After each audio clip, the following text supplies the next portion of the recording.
অন্যায় প্রতিরোধে যদি আবু সাইদের মতো দুই হাত উঁচু করে বুককে টান টান করে প্রসারিত করে দাঁড়াতে হয়, রাজি আছে মুসলমান? কারা কারা রাজি? আল্লাহকে হাত দেখিয়ে প্রতিজ্ঞা করো। এই বিশ্ব ভালোবাসা দিবসের সাথে মুসলমানদের কোনো সম্পর্ক নাই। এগুলোর আউটকাম আউটপুট হিসেবে মাঝে মাঝে ঢাকা মেডিকেলের ডাস্টবিনে নবজাতকের বাচ্চার কান্নার আওয়াজ শুনতে পাওয়া যায়। ওই যে লন্ডনে বসে জনাব তারেক রহমান সাহেবকে আমি ধন্যবাদ দিতে চাই, উনি সংবাদ শোনা মাত্রই ওনার দলের অনেক চাঁদাবাজকে উনি বহিষ্কার করেছে। I do appreciate. প্রতিটি দলের এরকম ইনিশিয়েটিভ নেওয়ার দরকার আছে না নাই? হযরতুল আল্লাম শহীদ মরহুম আল্লামা দেলোয়ার হোসেন সাঈদী রাহিমাহুল্লাহ, ওনার স্মৃতি বিজড়িত আজকের এই ঐতিহাসিক প্যারেড ময়দানের তাফসিরুল কোরআনের প্রোগ্রামে সব আছে। স্টেজ আছে, শ্রোতা আছে, প্যান্ডেল আছে, মিডিয়া কাভারেজ আছে, কিন্তু আমাদের কলিজার টুকরাটা আমাদের মাঝে নাই। আজকের এই প্রোগ্রামে আলোচক হয়ে এই চেয়ারে আমি না বসে ওই শ্রোতাদের কাতারে বসে যদি আমাদের আল্লামার নুরানি চেহারার দিকে তাকিয়ে ওয়াজ শুনতে পারতাম, আমাদের হৃদয়টা ঠান্ডা হয়ে যেত, আমাদের তৃষ্ণার্ত হৃদয় শান্ত হতো। সব আজকে আছে, কি যেন নাই, ঠিক কিনা বলেন? আল্লাহ তাআলা প্রতি 100 বছরে একজন মুজাদ্দিদ পাঠায়, প্রতি 100 বছরে একজন মুজাদ্দিদ, যিনি সমাজকে সংস্কার করেন।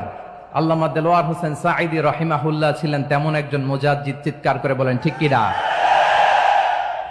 উনি শিরক বিদআতের আস্তানাকে তছনছ করে দিয়েছেন, তাওহীদের বাণীকে সমুন্নত করেছেন, গণমানুষের কাছে তাফসিরুল কোরআনকে জনপ্রিয় করেছেন।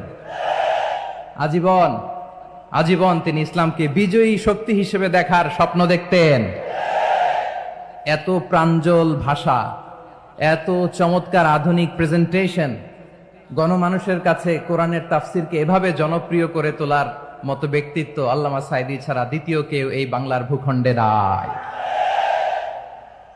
এই যে তাফসিরুল কোরআন, এই যে টার্মিনোলজি, এই টার্মটাই উনি আসলে জনপ্রিয় করেছেন। আমরা আগে জানতাম না যে এভাবে তাফসির করা যায়, এভাবে scientific indications of the Holi কোরআনকে মানুষের কাছে পেশ করা যায়, এভাবে এত জীবন ঘনিষ্ঠ করে, এত ইন্টারেক্টিভ করে কোরআনের কথাগুলো মানুষের কাছে উপস্থাপন করা যায়। উনি অন্যায়ের বিরুদ্ধে সবসময় সোচ্চার ছিলেন, প্রতিবাদী কণ্ঠস্বর ছিলেন। ওনার আলোচনা শুনলে দেহের রক্ত টকবক করে ফুটতে থাকতো। আল্লাহু আকবার, আল্লাহু আকবার, আল্লাহু আকবার। He was a strong mouthpiece of Islamic revivalism. Islamic জাগরণের স্ট্রং মাউথপিস ছিলেন আল্লামা সাঈদী রাহিমাহুল্লাহ। অনেক দোয়া পেয়েছেন। আমরা পড়েছি, এমন জীবন তুমি করিবে গঠন, মরণে হাসিবে তুমি, কাঁদিবে ভুবন। গোটা বিশ্বকে তিনি কাঁদিয়েছেন। আল্লামা যখন ইন্তেকাল করলেন, আমি তখন মালয়েশিয়া থেকে যুক্তরাষ্ট্রে একটা কনফারেন্সে যোগ দিতে যাচ্ছি, কাতার এয়ারলাইন্সে। মালয়েশিয়া থেকে দোহাতে নামলাম। দোহায় যখন আমার ট্রানজিট, তখন শুনতে পেলাম যে আল্লামা বিদায় নিয়েছেন। সোশ্যাল মিডিয়ায় শুনে বিশ্বাস করতে পারলাম না। মুহূর্তের মধ্যেই মাসুদ সাঈদী ভাইকে মেসেজ করলাম, উনি কোনো উত্তর দিতে পারলেন না। মাসুদ ভাইয়ের সাথে যখন কোলাকুলি করি, আমাদের শামীম ভাইয়ের সাথে যখন কোলাকুলি করি, মনে হচ্ছে আল্লামা সাঈদীর ঘ্রাণ পাই। শরীরটা লিটারালি কাঁপছিল, নিজেকে মানাতে পারছিলাম না, বিশ্বাস করতে পারছিলাম না যে আসলে আল্লামা বিদায় নিয়েছেন। ইন দ্য মিন টাইম আমার সেকেন্ড ফ্লাইট দোহা টু নিউ ইয়র্ক, 12 ঘন্টার ফ্লাইটে উঠলাম। ইন্টারনেট থেকে বিচ্ছিন্ন হলাম। নামার পরে শুনলাম আল্লাহু আকবার, যেখানে ওনাকে কবরস্থ করার কথা ছিল সেখানেও কবর দিতে দেয়া হয় নাই। ছবিগুলো দেখতে লাগলাম, হাসিমাখা মুখ, হাসিমাখা নিথর দেহটা, মরণে হাসিবে তুমি, কাঁদিবে ভুবন। From east to west, from north to south, the entire globe, গোটা বিশ্ব ওনার জন্য কেঁদেছে, গোটা বিশ্ব কেঁদেছে। কাবার গিলাফ ধরে ধরে মানুষ চিৎকার করেছে। এর চেয়ে শ্রেষ্ঠ মৃত্যুকার হতে পারে? আমাদের আল্লামার আর কি পাওয়ার ছিল বলেন? আর কি পাওয়ার ছিল? কুল্লু নাফসিন যায়িকাতুল মাউত, যারাই দুনিয়াতে আসবে তারা ইন্তেকাল করবে, এটা আমরা মেনে নেই, এটা আমরা জানি। কিন্তু অবাক করা বিষয় হচ্ছে আমরা আজও জানি না আমাদের আল্লামার মৃত্যু কি স্বাভাবিক হয়েছে নাকি এটা পরিকল্পিত মেডিকেল কিলিং ছিল। এটা যে পরিকল্পিত মেডিকেল কিলিং ছিল এটা ধারণা করার পেছনে অনেক কারণ আছে। তিনি আধিপত্যবাদের বিরুদ্ধে সোচ্চার ছিলেন, ফ্যাসিবাদের বিরুদ্ধে সোচ্চার ছিলেন, রাজনৈতিক প্রতিহিংসার শিকার ছিলেন। এজন্য এটা মেডিকেল কিলিং হতে পারে এ ধারণা আমরা করতেই পারি। আওয়াজ করে বলেন ঠিক কিনা? যে সময়টা আমরা কাটাচ্ছি এত সুন্দর সময় বাংলাদেশ আর পাবে না।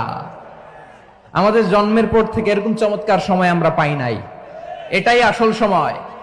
আমরা ইন্টারিম গভর্নমেন্টের কাছে দাবি জানাই, উচ্চতর তদন্ত কমিটি করে এটা কি হত্যাকাণ্ড ছিল নাকি স্বাভাবিক মৃত্যু ছিল, এই রিপোর্ট গণমানুষের কাছে প্রচার করে জানাতে হবে। এই দাবির সাথে কি সবাই আপনারা একমত? কারা কারা একমত হাত তুলে দেখান।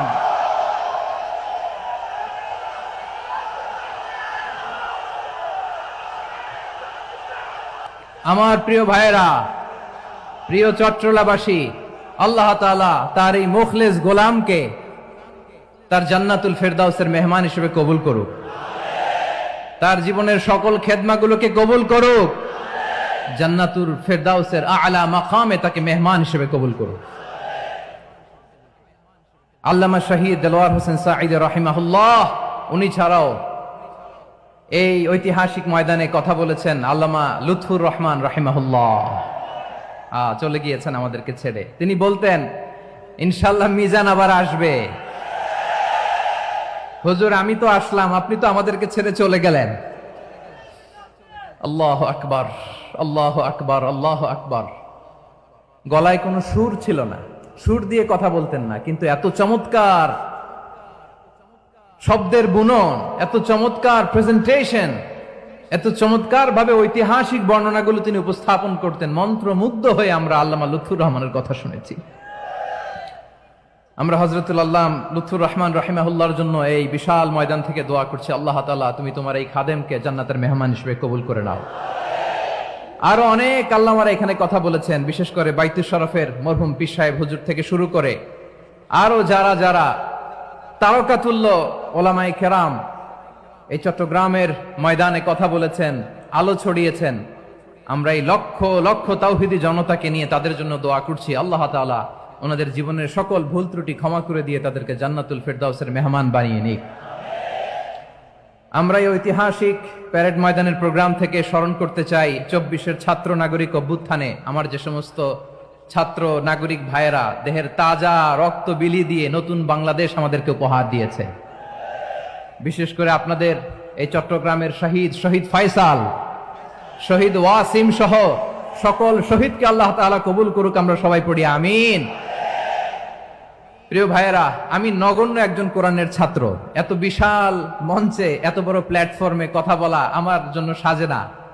তারপরও আমাদের মুরব্বীরা আমাদের ডানে বায়ে বসে আছেন, ওনাদের আদেশ ক্রমে, ওনাদের অনুমতি ক্রমে কিছু কথা আজকের এই ঐতিহাসিক প্রোগ্রামে আপনাদের সামনে উপস্থাপন করার চেষ্টা করব। ওমা তাওফীকি ইল্লা বিল্লাহ। প্রিয় ভাইয়েরা, 5 দিন ব্যাপী এই তাফসিরুল কোরআনের প্রোগ্রামে অনেক ওলামা হযরত কথা বলেছেন। যারা কোরআন সুন্নাহ থেকে আমাদেরকে কোরআনের কথাগুলো শোনালেন, আমরা যেন সেগুলো আমল করতে পারি, আল্লাহ আমাদেরকে তৌফিক দান করুক। শুরুতে আমাদের নিয়তটাকে খালেস করে নেওয়া দরকার। এই যে গ্যাদারিং, এই যে হিউজ শোডাউন, এগুলো যদি আমাদের নিজেদেরকে পরিবর্তন না করে তাহলে এতে কোনো লাভ নাই। জোরে বলেন ঠিক কিনা? এই প্রোগ্রাম যদি আমাদের জীবনকে পরিবর্তন করে, আমাদের চিন্তার ডিএনএ কে চেঞ্জ করে দেয়, তাহলেই চট্টগ্রামের প্যারেড ময়দান সার্থক। আসুন আমরা চিন্তাকে খালেস করে নেই। আমরা সবাই নিয়ত করি যে যতটুকু কথা আমরা কোরআনের আলোকে শুনবো, আমলের নিয়তে শুনবো ইনশাআল্লাহ। বলেন সবাই। আপনারা সবাই ঠিকঠাক আছেন তো? কখন আসছেন আপনারা? সবাই আসছেন কখন? সকালে, কেউ দুপুরে, 9টায়? আল্লাহ আল্লাহ আল্লাহ। দুপুরের খাবার খাওয়ার সুযোগ হয়েছিল? খান নাই? রোজা রাখছেন? আহা, আমি কি দিয়ে বিদায় দেব আমার এই ভাইগুলোরে? আল্লাহ তুমি আমার ভাইগুলোরে কবুল করো। ইসলামের পক্ষের এই গণজোয়ারকে আগামীর বাংলাদেশের ইসলামের জন্য তুমি কবুল করো। যেই ভালোবাসা ইসলামের জন্য হয় যে গণজোয়ার কোরআনের জন্য হয়, পৃথিবীর কোন শক্তি দিয়ে সেটাকে আটকানো যায় না। জোরে বলেন ঠিক কিনা? এজন্য গ্রাজুয়ালি, সিস্টেম্যাটিক্যালি, মেথোডোলজিক্যালি আমাদেরকে আগাতে হবে, শুধু আবেগ দিয়ে নয়। বিবেকেরও দরকার আছে না নাই? প্রিয় ভাইয়েরা, আসুন, আমাদের কথা অনেক বেশি, সময় অনেক কম, আমরা আর কাল বিলম্ব না করে মহাবিশ্বয় মহাগ্রন্থ আল কোরআন আল কারীম থেকে কিছু কথা শুনি। আমি যে টপিকটা নিয়ে আজকের ঐতিহাসিক চট্টগ্রামের প্যারেড ময়দানের তাফসিরুল কোরআন প্রোগ্রামে আলোচনা করব, সেটা হচ্ছে সূরাতু আন-নাহলের 90 নম্বর আয়াত নিয়ে কিছু কথা আমরা উপস্থাপন করবার চেষ্টা করব ইনশাআল্লাহ। আমার খুতবার শুরুতেই আপনারা মোটামুটি আন্দাজ করে ফেলেছেন যে আমি কি নিয়ে আলোচনা করব, কারণ যে আয়াতটি আমি তেলাওয়াত করেছি এই আয়াতটি প্রায়শই এই ভূখণ্ডে, এই বাংলাদেশে জুমার দিনে খতিব সাহেবরা দ্বিতীয় খুতবা শেষের দিকে পড়ে না? কি কমন পড়ছে? ইন্নাল্লাহা ইয়া'মুরু বিল আদলি ওয়াল ইহসান ওয়া ইতা'i যিল কুরবা ওয়া ইয়ানহা আনিল ফাহশাই ওয়াল মুনকারি ওয়াল বাগি ইয়া'iদুকুম লাআল্লাকুম তাযাক্কারুন। মুখস্থ আছে না সবার? আসুন আমরা এই আয়াতের সরল অর্থ, এর মর্মবাণী, এর সংক্ষিপ্ত তাফসীর সবাই মিলে আজকের এই প্রোগ্রাম থেকে উদ্ধার করার চেষ্টা করি। আপনারা মনোযোগী আছেন তো? ইনশাআল্লাহ। এই আয়াতটা অনেক কম্প্রিহেন্সিভ একটা আয়াত। সাইয়েদনা আব্দুল্লাহ ইবনে মাসউদ রাদিয়াল্লাহু তাআলা আনহু উনি বলেছেন, ইন্নাহা মিন আজমাই আয়াতিল কুরআন, এটা কোরআনের সবচেয়ে জামে মানে আয়াত। যদিও ছোট্ট আয়াত, অল্প কিছু কথামালা, কিন্তু তিনি বলতেন এটা কোরআনের সবচাইতে জামে মানে সবচেয়ে কম্প্রিহেন্সিভ একটা আয়াত, যেখানে কথা কম, শব্দ কম, কিন্তু এটার দোতনা, এটার আবেদন, এটার মিনিং অনেক বেশি। সুবহানাল্লাহ। এই আয়াতে আল্লাহ তাআলা বেসিক্যালি আমাদেরকে 3টা বিষয়ে আদেশ করেছেন আর 3টা বিষয়ে বারণ করেছেন, মানে নিষেধ করেছেন। আওয়াজ করে বলুন, আদেশ করেছেন কয়টা? প্রিয় চট্টলার ভাইয়েরা, আমার মতো এই যে 3 আঙ্গুল উঁচু করে বলেন, আদেশ করেছেন কয়টা? আবার নিষেধও কয়টা? মানবো তো আমরা ইনশাআল্লাহ? বলেন সবাই। 3 do's and 3 don'ts, do's and don'ts, 3টা আদেশ, 3টা নিষেধ। এই 3টা আদেশ আর 3টা নিষেধের ভেতরে আল্লাহ তাআলা গোটা ইসলামী শরিয়ার মূল নির্যাসকে ঢুকিয়ে দিয়েছেন। সুবহানাল্লাহ। এই ছোট্ট একটা আয়াতে গোটা ইসলামী শরিয়ার, the gist, the cream of the creams, গোটা ইসলামী শরিয়ার মূল নির্যাসকে আল্লাহ ঢুকিয়ে দিয়েছেন। 3টা আদেশ আর 3টা নিষেধ। আসুন আমরা সরাসরি কোরআন থেকে শুনি, সবাই পড়ুন। আউযু বিল্লাহি মিনাশ শাইতানির রাজীম। বিসমিল্লাহির রহমানির রহিম। ইন্নাল্লাহা ইয়া'মুরু বিল আদলি ওয়াল ইহসানি ওয়া ইতা'i যিল কুরবা ওয়া ইয়ানহা আনিল ফাহশাই ওয়াল মুনকারি ওয়াল বাগি ইয়া'ইযুকুম লা'আল্লাকুম তাযাক্কারুন। আল্লাহ তাআলা ইরশাদ করছেন, ইন্নাল্লাহা ইয়া'মুরু বিল আদলি ওয়াল ইহসান, নিশ্চয় আল্লাহ তাআলা তোমাদেরকে ন্যায় বিচারের আদেশ দেন, সদাচরণের আদেশ দেন, নিকট আত্মীয়দেরকে দানের আদেশ দেন। আদেশ কয়টা? আওয়াজ করে সবাই বলুন তো কয়টা? নিশ্চয় আল্লাহ তাআলা তোমাদেরকে ন্যায় বিচারের আদেশ দেন, সদাচরণের আদেশ দেন, তিনি তোমাদের নিকট আত্মীয়দেরকে দানের আদেশ দেন, আর তিনি তোমাদেরকে অশ্লীলতা থেকে নিষেধ করেন, মন্দ কাজ থেকে নিষেধ করেন, অবাধ্যতা সীমা লঙ্ঘন থেকে নিষেধ করেন।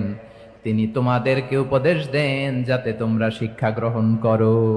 সুবহানাল্লাহ। উপদেশ দিচ্ছে স্বয়ং কে? 3টা জিনিসের আদেশ। ইয়া'মুরু বিল আদল, সুবিচার, ন্যায় বিচারের আদেশ তিনি দেন। ইহসানের আদেশ দেন, যাতে আমরা ইহসান করি, একে অপরের প্রতি সুবিচার করি, মহানুভবতা দেখায়, অনুগ্রহ দেখায়, আর নিকট আত্মীয়দেরকে যেন আমরা দান করি। এই 3টা আদেশ তিনি দিয়েছেন। আর কোন 3টা জিনিস থেকে তিনি বারণ করেছেন? অশ্লীলতা, ফাহশা, মুনকার মানে সব মন্দ আর অসৎ কাজ, এগুলো থেকে তিনি আমাদেরকে বারণ করেন। ওয়াল বাগি, অবাধ্যতা, সীমা লঙ্ঘন, এই তিনটা কাজ থেকে তিনি আমাদেরকে বারণ করেন। তিনি আমাদেরকে উপদেশ দেন, স্বয়ং আল্লাহ তাআলা আমাদেরকে উপদেশ দেন যাতে করে আমরা শিক্ষা গ্রহণ করি। সুবহানাল্লাহ পড়ে। তাহলে আসুন আমরা ধরে ধরে একটা একটা করে সামনের দিকে আগাই। আল্লাহ তাআলা প্রথমে আমাদেরকে আদেশ দিয়েছেন আদালের, ইন্নাল্লাহা ইয়া'মুরু বিল আদল। আওয়াজ করে বলুন আল আদাল। সবাই পড়ুন আল আদাল।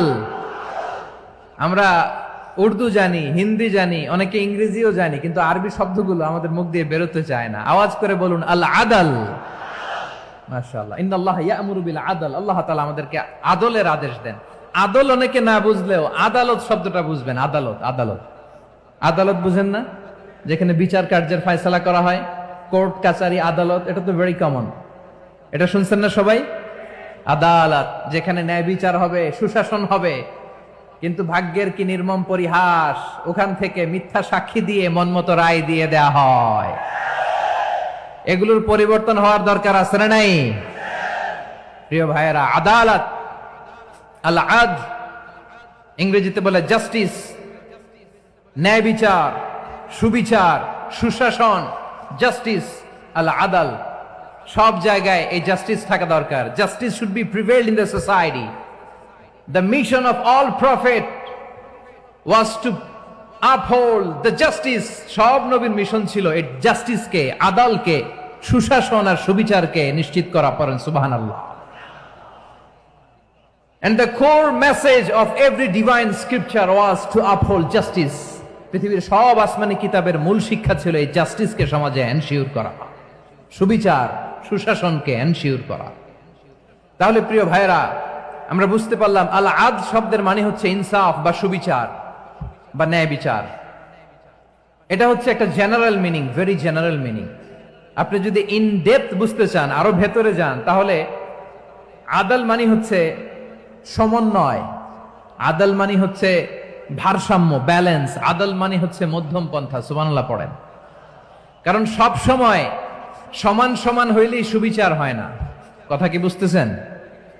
ইসলামের দ্য কনসেপ্ট অফ আদাল, এটা এমন আদাল, এটা সব সময় সমান সমান নয়। যখন সমান সমান দেয়া দরকার, ইসলাম সমান সমান দেয়। যখন ব্যালেন্স করা দরকার, চেক এন্ড ব্যালেন্স, সমন্বয়, ভারসাম্য করা দরকার, তখন ইসলাম ভারসাম্য করে দেয়। এটার নাম আদাল। সুবহানাল্লাহ। সহজ করে আপনাদেরকে বুঝাই। যেমন ধরুন, একটা পরিবারের 3 জন সদস্য, স্বামী, স্ত্রী আর সন্তান। তাদের সকালবেলার ব্রেকফাস্টে, স্বামীর সকালের নাস্তায় স্বামীর 3টা রুটি লাগে, স্ত্রীর 2টা লাগে, আর সন্তানের 1টা রুটি লাগে। এখন আমি যদি সমান সমান করে আদল করতে চাই, সবাইকে যদি 3টা করে রুটি দেই, তাহলে স্বামী বেচারার জন্য ঠিক আছে? কি বলেন? কথা কি বুঝতেছেন না কষ্ট হয়ে যাচ্ছে? যদি সমান সমানের নিয়মে আগাই, তাহলে 3টা করে যদি রুটি দেই, স্বামীর জন্য ওকে, কিন্তু স্ত্রীর জন্য 1টা বেশি হয়ে যায়। আর সন্তানের জন্য কয়টা বেশি হয়? আচ্ছা, এই তো বুঝতেছেন, মাশাআল্লাহ। আচ্ছা, 2টা করে যদি সবাই রে দেয় সমান সমান নীতিতে, তাহলে স্ত্রীর জন্য, স্ত্রী বেচারির জন্য ঠিক আছে, কিন্তু স্বামীর কয়টা কম পড়ে? আর সন্তানের বেশি হয়ে যায় কয়টা? আচ্ছা, সমান সমান নীতিতে সবাইকে যদি সকালের নাস্তার জন্য 1টা করে রুটি দেই, সন্তানের জন্য ঠিক আছে, কিন্তু স্ত্রী বেচারির কম পড়ে কয়টা? স্বামীর কম পড়ে কয়টা? 2টা। কথা কি বুঝতেছেন? আর আমি যদি স্বামীকে দেই 3টা, স্ত্রীকে দেই 2টা, আর সন্তানকে দেই 1টা, তাহলে কারো অপচয় হবে না। যার যতটুকু দরকার ঠিক ততটুকুই কাজে লাগবে। চিল্লায় বলেন ঠিক কিনা? এটাই হচ্ছে ইসলামের আদাল, যেখানে যার যতটুকু দরকার তাকে সেখানে ঠিক ততটুকু দিয়ে দেওয়ার নামই হচ্ছে আদাল। চিল্লায় পড়েন আল্লাহু আকবার। রব্বুল আলামিন বলেন, ইউসিকুমুল্লাহু ফি আওলাদিকুম লিযযাকারি মিসলু হাযযিল উনসায়াইন। আল্লাহ তোমাদেরকে ওসিয়ত করেন, তোমাদেরকে আদেশ দেন, উত্তরাধিকার সম্পদ যখন বন্টন হবে, ছেলেরা যতটুকু পাবে, মেয়ে পাবে তার অর্ধেক। সুবহানাল্লাহ বলেন। দেখেন, ছেলে যদ্দূর, মেয়ে অর্ধেক, ছেলে ডবল পাবে। আপাত দৃষ্টিতে মনে হয় এখানে অবিচার হয়েছে, কিন্তু আসলে কি অবিচার হয়েছে? আপনি বিয়ের ক্ষেত্রে যান, ওইখানে আবার ছেলে মোহরানা দেয়, মেয়ে সেখানে মোহরানা পায়। তাহলে চেক এন্ড ব্যালেন্স, ভারসাম্য, ব্যালেন্স, মধ্যম পন্থা এখানে আছে না নাই? এটাই হচ্ছে ইসলামের আদল। আল্লাহ তাআলা এই আদলের আদেশ দিয়েছেন, সুবিচার, ন্যায় বিচার, সুশাসন এবং ভারসাম্যের আদেশ দিয়েছেন। প্রিয় ভাইয়েরা, একটি শান্তিময় সমাজ, একটা সমৃদ্ধ সমাজ, একটা মানবিক সমাজ যদি আমরা পেতে চাই, এই আয়াতের মধ্যে যতগুলো পয়েন্ট আছে সবগুলোর বাস্তবায়ন লাগবে। কথা বুঝতে পেরেছেন? বলেন, আওয়াজ করে বলেন, আমরা একটা শান্তির সমাজ চাই কি চাই না? আমরা একটা সমৃদ্ধ বাংলাদেশ চাই কি চাই না? আমরা একটা মানবিক বাংলাদেশ চাই কি চাই না? এই আয়াতে আল্লাহ তাআলা একটা মানবিক সমাজের রূপরেখা টেনেছেন। তার প্রথম কথা হচ্ছে ইন্নাল্লাহা ইয়ামুরু বিল আদল। আল্লাহ তাআলা তোমাদেরকে আদলের নির্দেশনা দেয়, সুবিচার, সুশাসনের নির্দেশনা দেয়। যে সমাজে আদল থাকে না, সেই সমাজে জুলুম মানুষের ঘাড়ে চেপে বসে। আদলের বিপরীত হচ্ছে জুলুম। আদলের বিপরীত কি? জুলুম বা জাওর, অত্যাচার, অবিচার, বৈষম্য। এই যে বৈষম্য বিরোধী ছাত্র আন্দোলন কেমন পড়ছে? এই যে একজন সমন্বয়ক তো দেখা করলো আমার সাথে। জুলুম মানে হচ্ছে বৈষম্য। বৈষম্যের স্থান ইসলামে নাই, অবিচারের স্থান ইসলামে নাই, জুলুমের স্থান ইসলামে নাই। আল্লাহ তাআলা বলেন যে আমি জুলুমকে নিজের জন্য হারাম করেছি এবং তোমাদের জন্য হারাম করেছি। বিশ্বনবী ফরমান, আল্লাহ তাআলা বলেন হাদিসে কুদসিতে, ইয়া ইবাদি ইন্নী হারামতুয যুলমা আলা নাফসি ওয়া জাআলতুহু বাইনাকুম মুহাররামান ফালা তাযালামু। আমার গোলামেরা শোনো, নিশ্চয় আমি আল্লাহ তাআলা জুলুমকে আমি আমার উপরে হারাম করেছি, অনুরূপভাবে জুলুম করাকে তোমাদের উপরেও হারাম করেছি। ফলে ফালা তাযালামু, তোমরা একে অপরের সাথে জুলুম করো না। নির্দেশনাটা কার? খবরদার, জুলুমের সাথে আমাদের কোনো সম্পর্ক নাই। আল্লাহ তাআলা আদলের আদেশ দিয়েছেন, আদালতের আদেশ দিয়েছেন, সুশাসনের, ন্যায় বিচারের আদেশ দিয়েছেন। ইন্নাল্লাহা ইয়ামুরু বিল আদল, আমাদেরকে আদল প্রতিষ্ঠা করতে হবে। জুলুমের সাথে ইসলামের কোনো সম্পর্ক নাই। আল্লাহ তাআলা জালিমদের জন্য কঠিন শাস্তি প্রস্তুত করে রেখেছেন। যারা এই আদলকে ভুলুণ্ঠিত করে জুলুমের রাস্তায় হাঁটতে চায়, তাদের প্রাপ্য কিয়ামতের ময়দানে বুঝিয়ে দিবে কে? আল্লাহ তাআলা তাদের প্রাপ্যকে বুঝিয়ে দিবেন। এজন্য বিশ্বনবী বলে, খবরদার, তোমরা ইনসাফ করবে, আদল করবে, জুলুম করবে না। আয-যুলমু যুলুমাতুন ইয়াউমাল কিয়ামা, জুলুম কিয়ামতের দিন অন্ধকার হয়ে জালিমের ঘাড়ে চেপে বসবে। আবার বিশ্বনবী বলতেন, ইত্তাকি দাওয়াতাল মাজলুম, খবরদার, তোমরা মজলুমের কান্নাকে ভয় করো। ফাইন্নাহু লাইসা বাইনাহু ওয়া বাইনাল্লাহি হিজাব, কেননা মজলুমের কান্নার মাঝে আর আল্লাহর আরশের মাঝে কোনো পর্দা থাকে না। বিশ্বাস হয়? এই কথা বিশ্বাস হয়? এর জলজ্যান্ত প্রমাণ তো আমরা নিজেরাই দেখলাম। হ্যাঁ, মজলুমের কান্না ফুলে ফেপে মহিরুহ হয়ে, পাহাড়ের মতো হয়ে, বিস্ফোরিত হয়ে জালিমের মসনদকে ছারখার করে দিয়েছে। এর প্রমাণ তো আমরা নিজেরাই তো দেখলাম। জালিমের পরিণতি কি হয় আমরা জীবদ্দশাই তো দেখলাম। এমনও কোনো জুলুম নাই যে হয় নাই, ঠিক কিনা বলেন? আহারে জুলুম, আহারে জুলুম। রিসেন্টলি আয়না ঘরের কিছু ছবি প্রকাশিত হয়েছে সোশ্যাল মিডিয়ায়, দেখেছেন আপনারা? হ্যাঁ, ছোট্ট একটা জায়গা, স্বাধীন মানুষকে প্রাণীর মতো, পাখির মতো খাঁচায় বন্দি করে রেখেছে। কখন দিন কখন রাত কিচ্ছু জানে না, কখন দিন কখন রাত কিছু জানে না। বছরের পর বছর কেটে গিয়েছে। এক্সট্রা জুডিশিয়াল কিলিং এর কোনো হিসাব নাই, বিচার বহির্ভূত হত্যা, এনফোর্স ডিসঅ্যাপিয়ারেন্স, গুম, যেটা সবচাইতে বড় মানবতা বিরোধী অপরাধ। কত মানুষ যে গুম হয়েছে তার কোনো ইয়ত্তা নাই। যেই ফ্যামিলির সদস্য গুম হয়েছে, তারা কি ওই লোকটার জন্য মাগফিরাতের দোয়া করবে নাকি সুস্বাস্থ্যের দোয়া করবে তারা নিজেরাও জানতো না, কারণ জানে না ও বেঁচে আছে না মরে গেছে। আহা, বিডিআর নওজোয়ানদের যারা ছাড়া পেল দেখলাম, বিনা অপরাধে, কোনো অন্যায় ছাড়া, অপরাধ ছাড়া তাদের জীবন থেকে, তাদের তারুণ্যের, তাদের যৌবনের 15 বছর, 16 বছর, 17 বছর নাই, 6 মাস বয়সের ছোট বাচ্চাকে রেখে জেলে গেছে।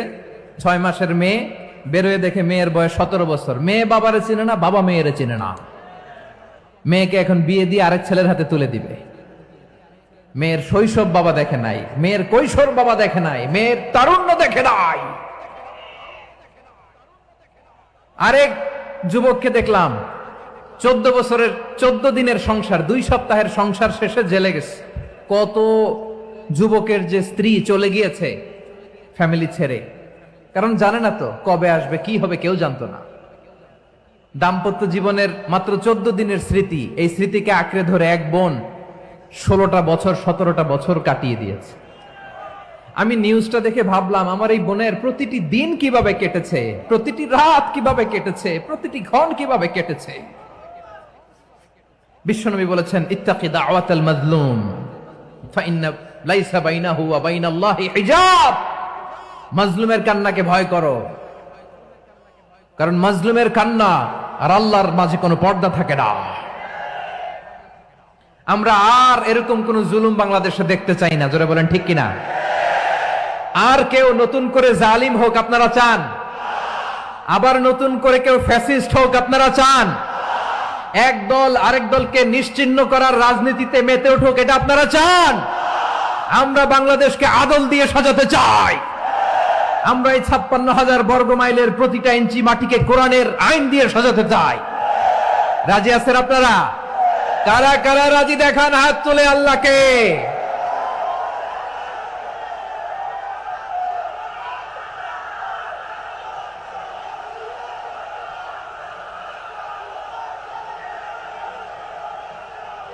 বসুন আমার প্রিয় বীর চট্টলার তৌহিদি মুসলমান, আমরা আর নতুন করে কেউ জালিম হোক এটা চাই না। নতুন করে আবার কেউ ফ্যাসিস্ট হোক আমরা চাই না। এক দল আরেক দলকে নিশ্চিহ্ন করার রাজনীতি করুক আমরা চাই না। আমরা সুশাসনের বাংলাদেশ চাই। আমরা মানবিক বাংলাদেশ চাই। আমরা একটা সমৃদ্ধ বাংলাদেশ চাই। আমরা বিশ্বের বুকে সম্মান নিয়ে মাথা উঁচু করে দাঁড়াতে চাই, ঠিক কিনা বলেন?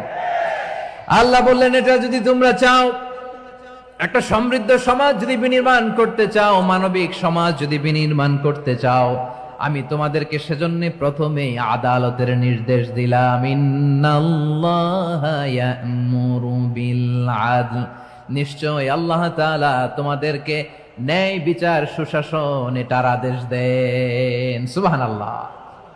আদাল, ন্যায় বিচারের আদেশ আল্লাহ তাআলা কোরআনের বিভিন্ন আয়াতে দিয়েছেন। আল্লাহ তাআলা বলছেন, ইন্নাল্লাহা يأمركم أن تؤدوا الأمانات إلى أهلها وإذا حكمتم بين الناس أن تحكموا بالعدل إن الله نعم ما يعظكم به إن الله كان سميعا بصيرا। আল্লাহ তাআলা বললেন, আল্লাহ আদেশ দিচ্ছেন, যে ব্যক্তি আমানতের হকদার তার হাতে তোমরা আমানত পৌঁছে দাও। আর যখন তোমরা বিচার কার্য করবে, বিচার ফয়সালা করবে, আদালতের সাথে করো। সুবহানাল্লাহ বলেন। ওয়া ইযা হাকামতুম বাইনান নাসি আন তাহকুমু বিল আদল, আদালতের সাথে করবা।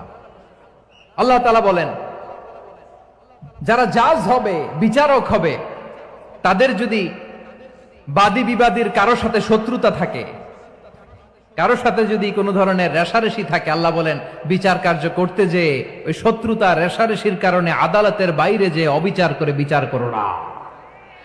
ওয়ালা ইয়াজরিমান্নাকুম শানাআনু কওমিন আলা আল্লা তা'দিলু ই'দিলু হুয়া আকরাবু লিত্তাকওয়া ওয়াত্তাকুল্লাহা ইন্নাল্লাহা খাবীরুম বিমা তা'মালুন। খবরদার কোন জাতির প্রতি, কোন গোষ্ঠীর প্রতি, কোন গোত্রের প্রতি আক্রোশ যেন তোমাদেরকে ন্যায় বিচার থেকে দূরে সরিয়ে না দেয়, বরং আমি আল্লাহর আদেশ হলো ই'দিলু, তোমরা আদল করো, ন্যায় বিচার করো, সুবিচার করো, সুশাসন প্রতিষ্ঠা করো। হুয়া আকরাবু লিত্তাকওয়া, এটাই তাকওয়ার সবচেয়ে কাছাকাছি। সুবহানাল্লাহ বলেন। কোরআনের বিভিন্ন আয়াতে আল্লাহ তাআলা স্পেসিফিকলি ধরে ধরে বিচার করার সময় আমরা যেন আদাল করি সেটা বলেছেন। কোরআনের কোন কোন জায়গায় আল্লাহ তাআলা এই আল আদ শব্দটা ব্যবহার করেছেন। আবার একই জিনিস ইনসাফ, সুবিচার, সুশাসন, ন্যায় বিচার, ন্যায় পরায়ণতা বুঝাতে আল্লাহ তাআলা কখনো কখনো আল কিসত শব্দটা ব্যবহার করেছেন। আওয়াজ করে সবাই বলুন আল কিসত। প্রিয় ভাইরা, সবাই আওয়াজ করে আমার সাথে সাথে বলুন আল কিসত। আল্লাহ তাআলা বলেন ওয়া ইন হাকামতা ফাহকুম বাইনাহুম বিল কিসতি ইন্নাল্লাহা ইউহিব্বুল মুকসিতিন। যখন তুমি বিচার করবে, বিশ্বনবীকে উদ্দেশ্য করে অ্যাড্রেস করে বললেন, নবী হে, ইহুদিরা কোনো বিষয়ে মীমাংসার জন্য যদি আপনার দরবারে আসে, যদি বিচার করতে হয়, খবরদার অবিচার করবেন না। ফয়সালা যেটা করবেন কিসতের সাথে করবেন, ন্যায় পরায়ণতার সাথে করবেন, কারণ ইন্নাল্লাহা ইউহিব্বুল মুকসিতিন, নিশ্চয় আল্লাহ রাব্বুল ইজ্জাত ন্যায় পরায়ণশীলদেরকে বড্ড ভালোবাসেন। সুবহানাল্লাহ বলেন।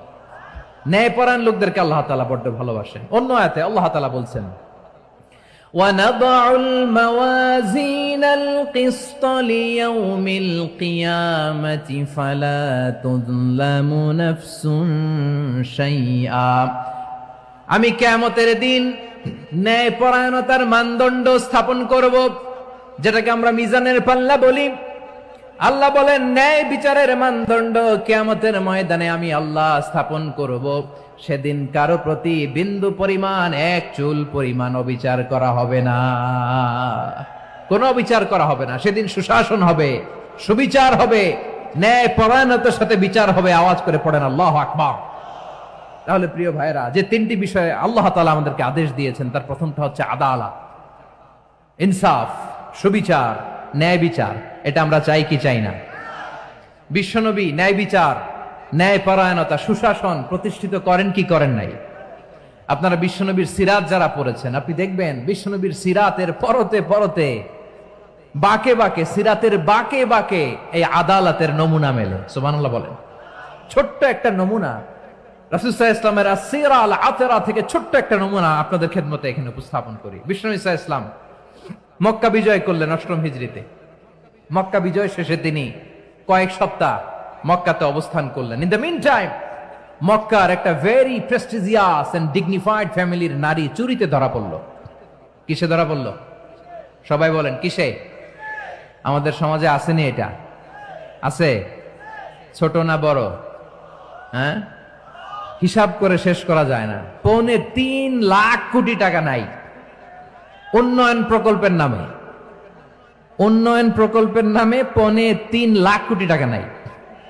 ৩.৫ লাখ কোটি টাকা লিখতে পারবেন আপনি? এক টানে লিখতে পারবেন? বুঝতেছেন কত বড় সংখ্যা? হ্যাঁ, বনু মাখজুমিয়া গোত্রের এক নারী মক্কায় চুরিতে ধরা পড়ল। বলেন তো চুরি করলে বিধান কি?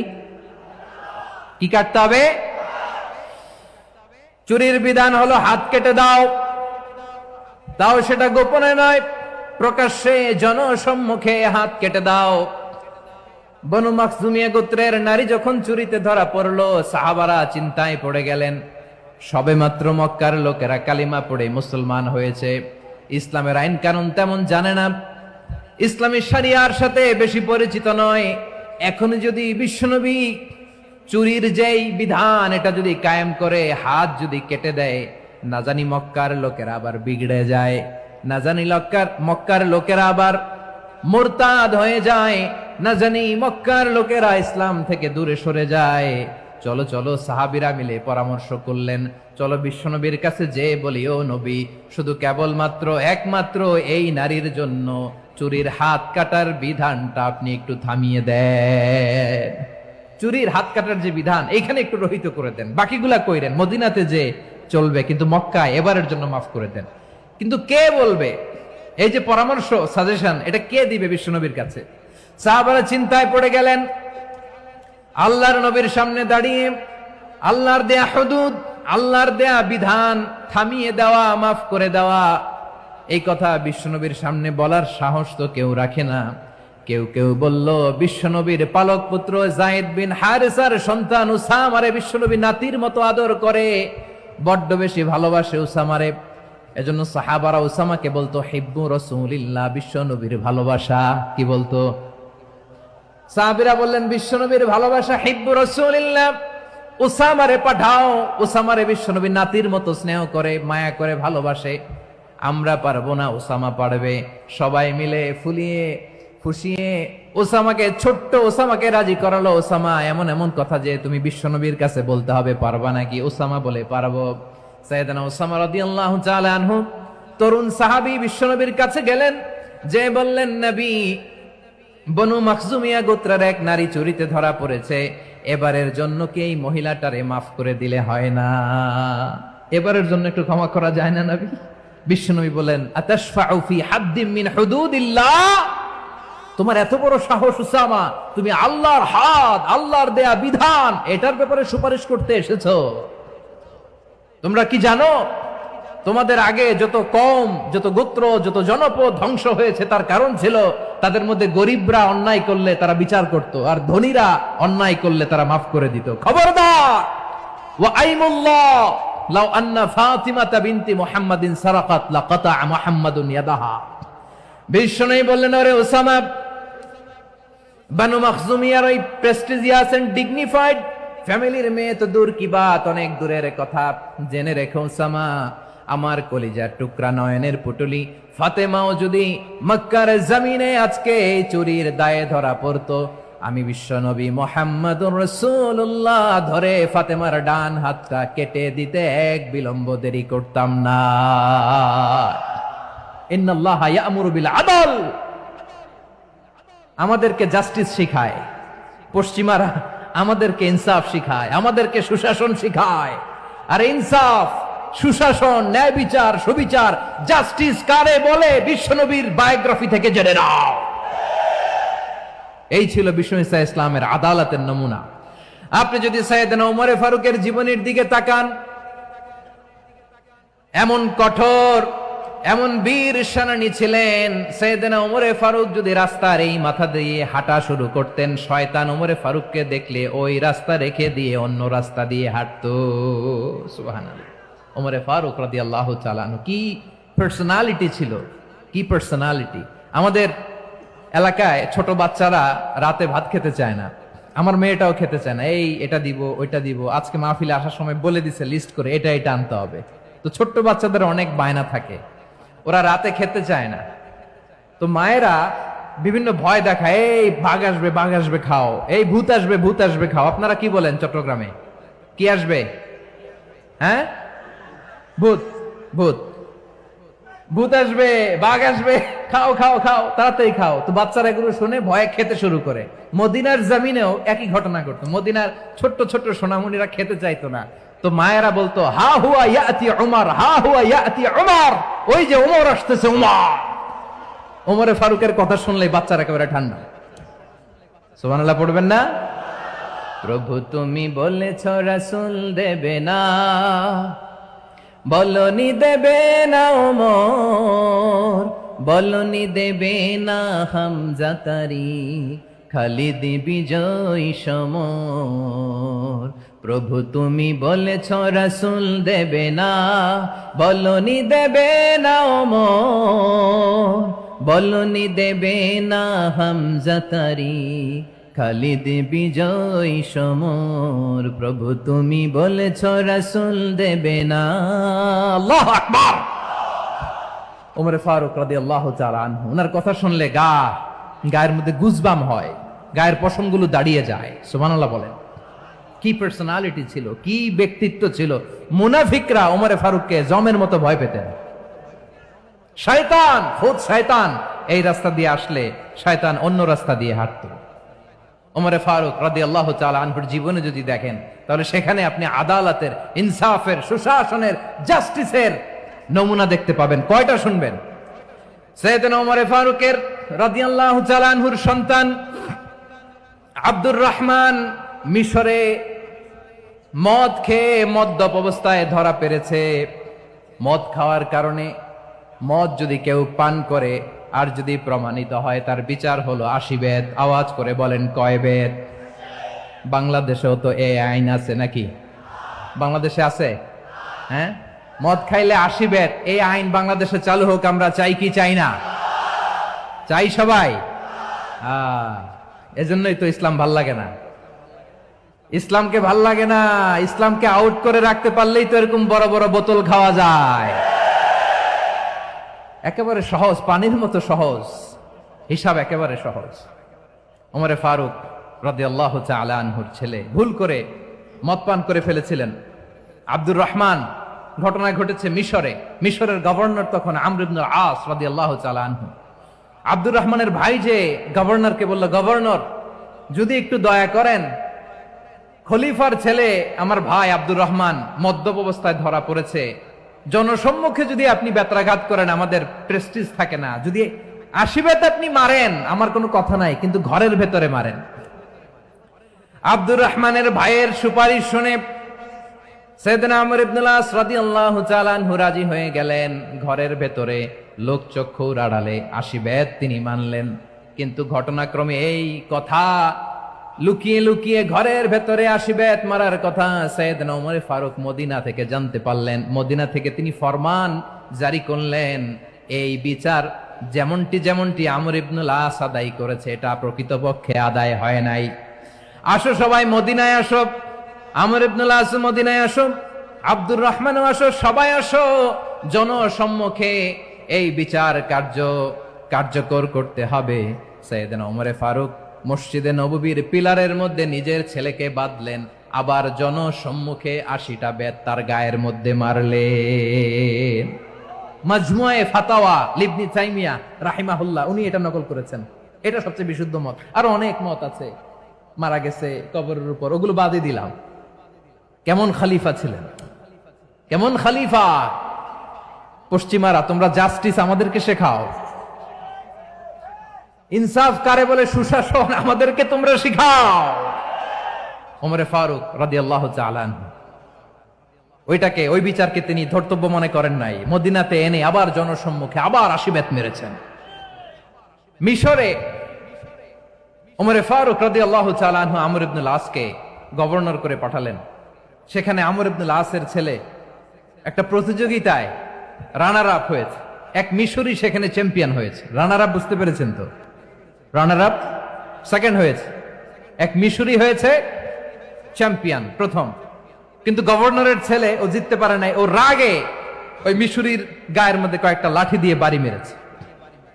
মিশরি যে মদিনাতে ওমরে ফারুকের কাছে বিচার দিলেন, আপনার গভর্নরের ছেলে অন্যায়ভাবে আমার গায়ে হাত তুলেছে। সাইয়েদনা ওমরে ফারুক আবার ফরমান জারি করলেন, আসো মদিনাতে আসো। মিশরীকে ডাকলেন। ওই মিশরের গভর্নর আমর ইবনুল আস রাদিয়াল্লাহু তাআলা আনহুকে ডাকলেন, তার ছেলেকেও ডাকলেন। সবাই বসে রইল।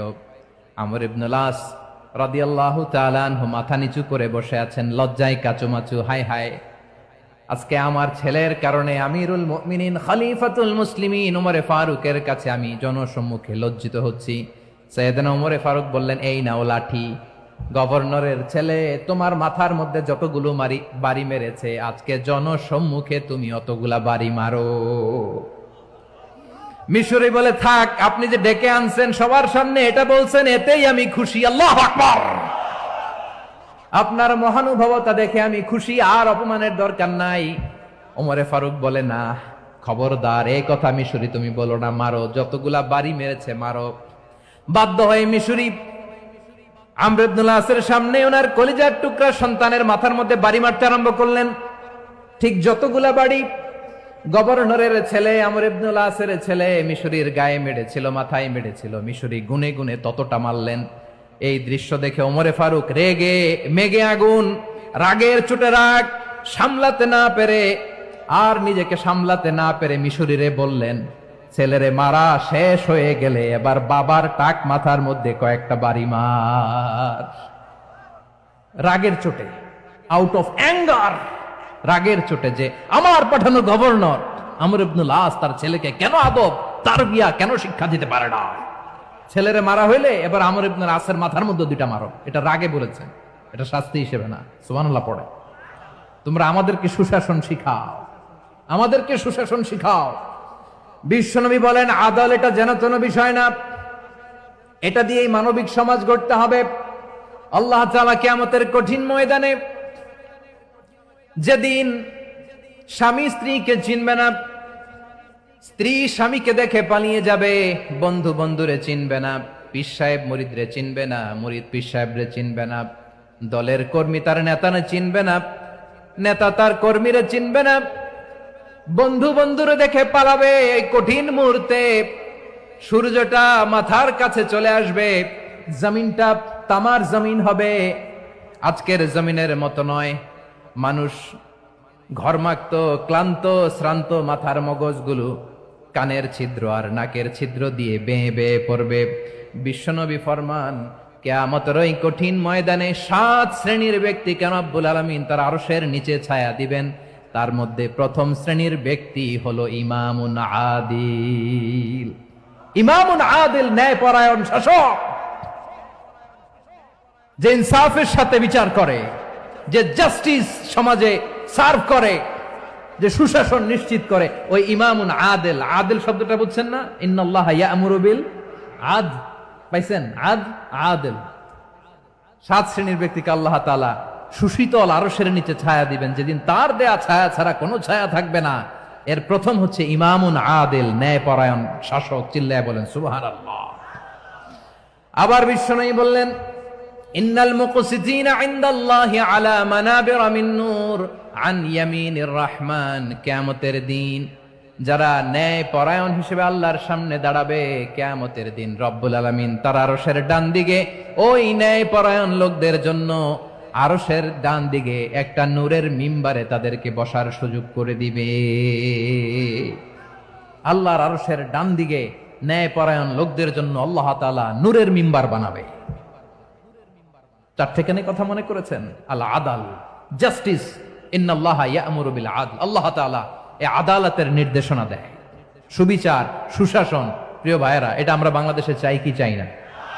এই যে অরাজকতা, এই যে অন্যায়, এই যে জুলুম, এই যে ইনকনসিস্টেন্সি, সমাজের অসঙ্গতি, এর প্রধান কারণ জাস্টিস নাই, সুবিচার নাই, সুশাসন নাই। শেষবারের মতো আওয়াজ করে বলেন তো, আমরা বাংলাদেশে আদল চাই কি চাই না? তাহলে প্রথম নির্দেশনা শেষ। আল্লাহ তাআলা তোমাদেরকে আদলের আদেশ দেন। এরপরে আল্লাহ বললেন, আমি তোমাদেরকে ইহসানের আদেশ দেই। ইন্নাল্লাহা ইয়া'মুরু বিল আদলি ওয়াল ইহসান। আমি তোমাদেরকে যেমনি আদলের নির্দেশনা দেই, তেমনি ভাবে তোমাদেরকে ইহসানের নির্দেশনা দেই। ইহসান, আওয়াজ করে সবাই বলেন তো ইহসান। সবাই বলেননি? সবাই বললে এতটুকু আওয়াজ হবে আমি বিশ্বাস করি না। আওয়াজ করে বলুন আল ইহসান। ইহসান মানে কারো প্রতি সফট হার্টেড হওয়া, মহানুভব হওয়া, অনুগ্রহ পরায়ণ হওয়া, অনুগ্রহশীল হওয়া, একে অপরের প্রতি দয়াদ্র হওয়া। একে অপরের প্রতি দয়াদ্র, অনুগ্রহশীল হওয়া ছাড়া মানবিক সমাজ কঠিন কালেও গঠন করা সম্ভব না। প্রিয় ভাইয়েরা, সুন্দর আচরণ দিয়ে, ইহসান দিয়ে যা জয় করা যায়, নরম আচরণ দিয়ে যেটা অর্জন করা যায়, কঠোরতা দিয়ে সেটা পারা যায় না। বিষ্ণু ঈসা ইসলাম ইহসান দিয়ে, কোমল আচরণ দিয়ে, তার অনুগ্রহ দিয়ে তিনি অনেক কাফিরের হৃদয়কে জয় করে ফেলেছেন। সাইয়েদনা সুমামা ইবনে উসাল রাদিয়াল্লাহু তাআলা আনহুর কথা মনে পড়ে যায়। তিনি ছিলেন ইয়ামামার বাদশা। মদিনাতে বিশ্বনবীকে হত্যা করার নিয়তে এসেছিলেন। গোপনে গোপনে বিশ্বনবীকে হত্যা করে আবার ইয়ামামাতে তিনি ফিরে যাবেন। কিন্তু কি অবাক করা কাণ্ড, হত্যা করতে পারে নাই, সাহাবাদের হাতে তিনি ধরা পড়ে গেলেন। সাইয়েদনা সুমামা ইবনে উসাল রাদিয়াল্লাহু তাআলা আনহু হত্যার নিয়তে আসলেন, কিন্তু হত্যা করতে পারলেন না। সাহাবারা ওনাকে ধরে ফেললেন, ধরে মসজিদে নববীর পিলারের মধ্যে বেঁধে রাখলেন। সুমামা ইবনে উসাল, সিরাত থেকে শুনেন, সিরাত থেকে শোনাচ্ছি। রাদিয়াল্লাহু তাআলা আনহু ইয়ামামার অধিপতি ছিলেন। ইয়ামামা বিশ্বনবীকে হত্যার জন্য আসছেন, ধরা পড়ে গেছেন, এখন মসজিদে নববীতে বেঁধে রাখছে, তার মানে বন্দী। এখন স্ট্যাটাস কি? বন্দী, ক্যাপটিভ। বিষ্ণু ঈসা ইসলাম সাহাবাদেরকে বললেন, তার খোঁজ খবর নিও, সুমামা ইবনে উসালের খোঁজ খবর নিও। সাহাবারা বলেন, ইয়া রাসূলুল্লাহ, আপনাকে হত্যা করতে এসেছে, তার তো কঠিন ক্যাপিটাল পানিশমেন্ট হওয়া দরকার, কঠিন শাস্তি হওয়া দরকার। বিশ্বনবী বললেন, না, আমি যেটা জানি তোমরা সেটা জানো না। তোমরা সুমামার সাথে ভালো আচরণ করো। বিশ্বনবী সুমামার কাছে গেলেন। প্রথম দিন যে তিনি কালেমার দাওয়াত দিলেন, ইমানের দাওয়াত দিলেন, ইসলামের দাওয়াত দিলেন, রিসালাতের দাওয়াত দিলেন, আখিরাতের দাওয়াত দিলেন। পরের দিন যে বিশ্বনবী সালাতের দাওয়াত দিলেন, যাকাতের দাওয়াত দিলেন, ইসলাম কি, কিভাবে, কেমন করে পালন করতে হয় চমৎকার আর্টিকুলেট করতে শুরু করলেন। তন্ময় হয়ে সুমামা ইবনে উসাল রাদিয়াল্লাহু তাআলা আনহু বিশ্বনবীর কথাগুলো শুনতে আরম্ভ করলো। একদিন নয়, 2 দিন নয়, টানা 3 দিন বিশ্বনবী সুমামার কাছে ইসলামকে প্রেজেন্ট করেছেন, উপস্থাপন করেছেন। আওয়াজ করে বলেন, কয় দিন? 3 দিন। 3 দিন মসজিদে নববীতে বাধা। আর সাহাবীদেরকে বললেন, তার খোঁজ খবর নিও। তোমরা যে রুটি বানাও এর মধ্যে সবচেয়ে ভালো আটার রুটিটা তারে দিও, সবচেয়ে রিফাইন্ড খেজুর, যেটা পিওর খেজুর, এটা তারে দিও। আর বিশ্বনবী নিজের উট থেকে দুধ দহন করে ওনার বাড়ির এক কর্মচারীকে বলেছেন, দুধ দহন করে সুমামার জন্য নিয়ে যেও। সুবহানাল্লাহ পড়বেন না? সবাই তো অবাক, ইয়ামামা থেকে আসছে নবীকে হত্যা করতে, বিশ্বনবী দেখে তারে জামাই আদর করে, তাকে মজার মজার খাবার দিও, দুধ দিও, আদর আপ্যায়ন করো। একদিন নয়, 2 দিন নয়, টানা 3 দিন বিশ্বনবী এভাবে সুমামার কাছে যেয়ে ইসলামকে প্রেজেন্ট করতে আরম্ভ করলেন, ইসলামকে উপস্থাপন করতে শুরু করলেন। আর তাকে চমৎকার এন্টারটেইনমেন্ট, আপ্যায়ন দিতে আরম্ভ করলেন। টানা 3 দিন যখন ইসলামের দ্য বিউটিজ অফ ইসলাম, ইসলামের সুমহান বাণী, সৌন্দর্য তার কাছে উপস্থাপন শেষ, তাকে আপ্যায়ন শেষ, বিশ্বনবী বললেন সাহাবাদেরকে, যাও এবার সুমামার হাতের পায়ের রশি দুটো খুলে দাও। সাহাবারা বললেন, ইয়া রাসূলুল্লাহ, কি বলেন আপনি? ও তো হত্যাকারী, সুযোগ পায় নাই, আপনারে মারতে পারে নাই, ছেড়ে দিলে আবার ও আপনার উপর তলোয়ার নিয়ে ঝাঁপিয়ে পড়বে। নবী, এই সিদ্ধান্ত আপনি নিতে যাবেন না। বিশ্বনবী বললেন, যেটা বলেছি সেটা করো, সুমামার রশিগুলো ছেড়ে দাও, সুমামার হাতে পায়ের রশিগুলো যে তোমরা খুলে দাও। সাহাবারা তর্ক জুড়ে দিলেন, লা ইয়া রাসূলুল্লাহ, এমনটা করবেন না, তো ভয়ঙ্কর, ভয়ঙ্কর খুনি, কি জানি কি হয়ে যায়। বিশ্বনবী বললেন, না, তার হাতে পায়ের রশিগুলো খুলে দাও। সাহাবারা বিশ্বনবীর কথা মতো তার হাতে পায়ের রশিগুলো খুলে দিল। সুমামা মুহূর্তের মধ্যে মসজিদে নববী থেকে বের হয়ে ইয়ামামায় ফিরে না যে মসজিদে নববীর পাশে একটা খেজুর বাগান ছিল, সেখানে চলে গেলেন। সেখানে একটা ছোট্ট কুয়া ছিল, কুয়ার পানি দিয়ে তিনি গোসল করলেন। সুবহানাল্লাহ পড়েন।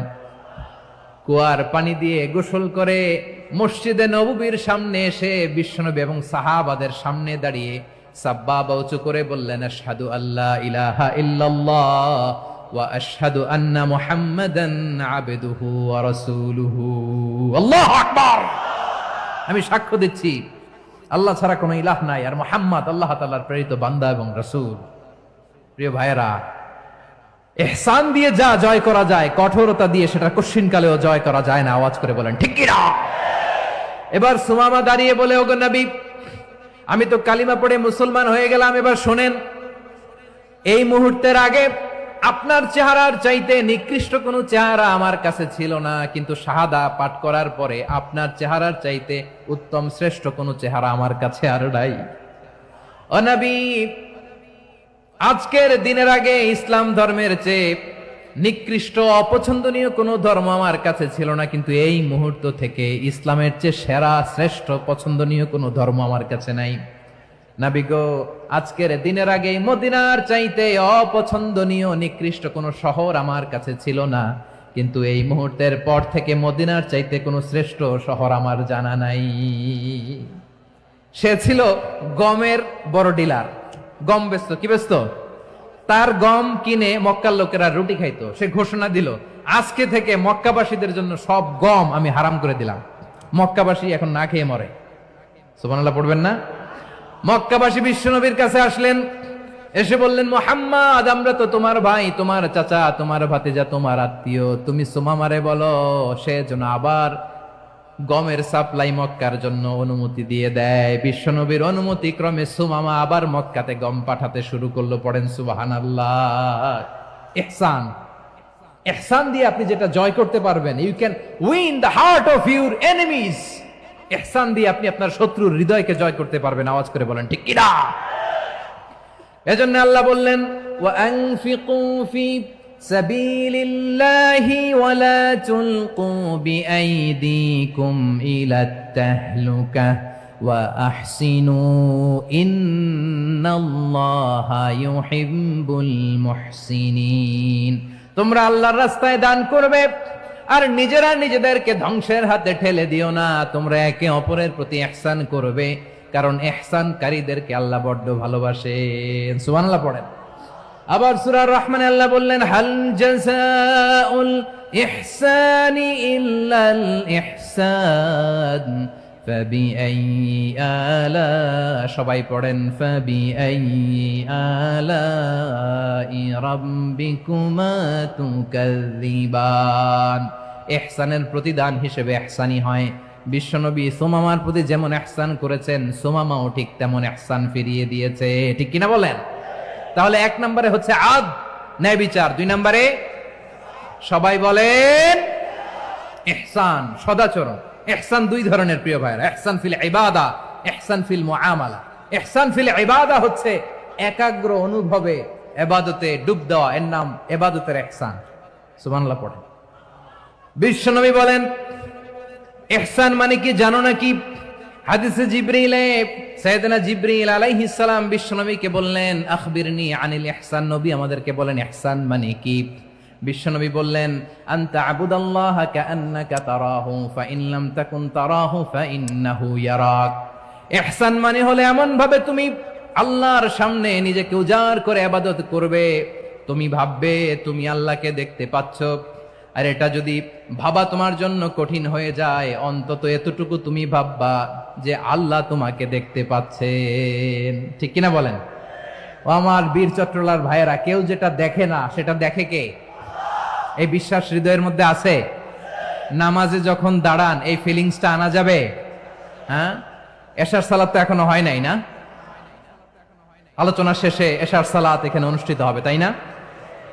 আচ্ছা বলুন তো, আমরা এশার সালাত পর্যন্ত বেঁচে থাকবো এই গ্যারান্টি আছে কার কার? হাত তোলেন। কয়েকজন হাত তুলছে পেছনে, না বুঝে তুলে ফেলছে। এশা পর্যন্ত যে আমরা হায়াত পাবো কোনো গ্যারান্টি আছে? সবাই আওয়াজ করে বলেন, গ্যারান্টি আছে? গ্যারান্টি নাই। এজন্য বিষ্ণু ইসলাম বলেছে, এমন ভাবে নামাজে দাঁড়াও, ইবাদত করো, মনে করো হতে পারে এটাই আমার জীবনের শেষ নামাজ। পারফর্ম দ্য সালাহ as if this is your last and final prayer. এমন ভাবে সালাতে দাঁড়াও, ভাবো হতে পারে এটাই তোমার জীবনের শেষ নামাজ। এমন ভাবে নামাজে দাঁড়াও, ভাবো এটাই শেষ নামাজ। তাহলে নামাজে একাগ্রতা বাড়ায় দিবে কে? ফলে ইবাদতের ইহসান আমাদের অর্জিত হবে।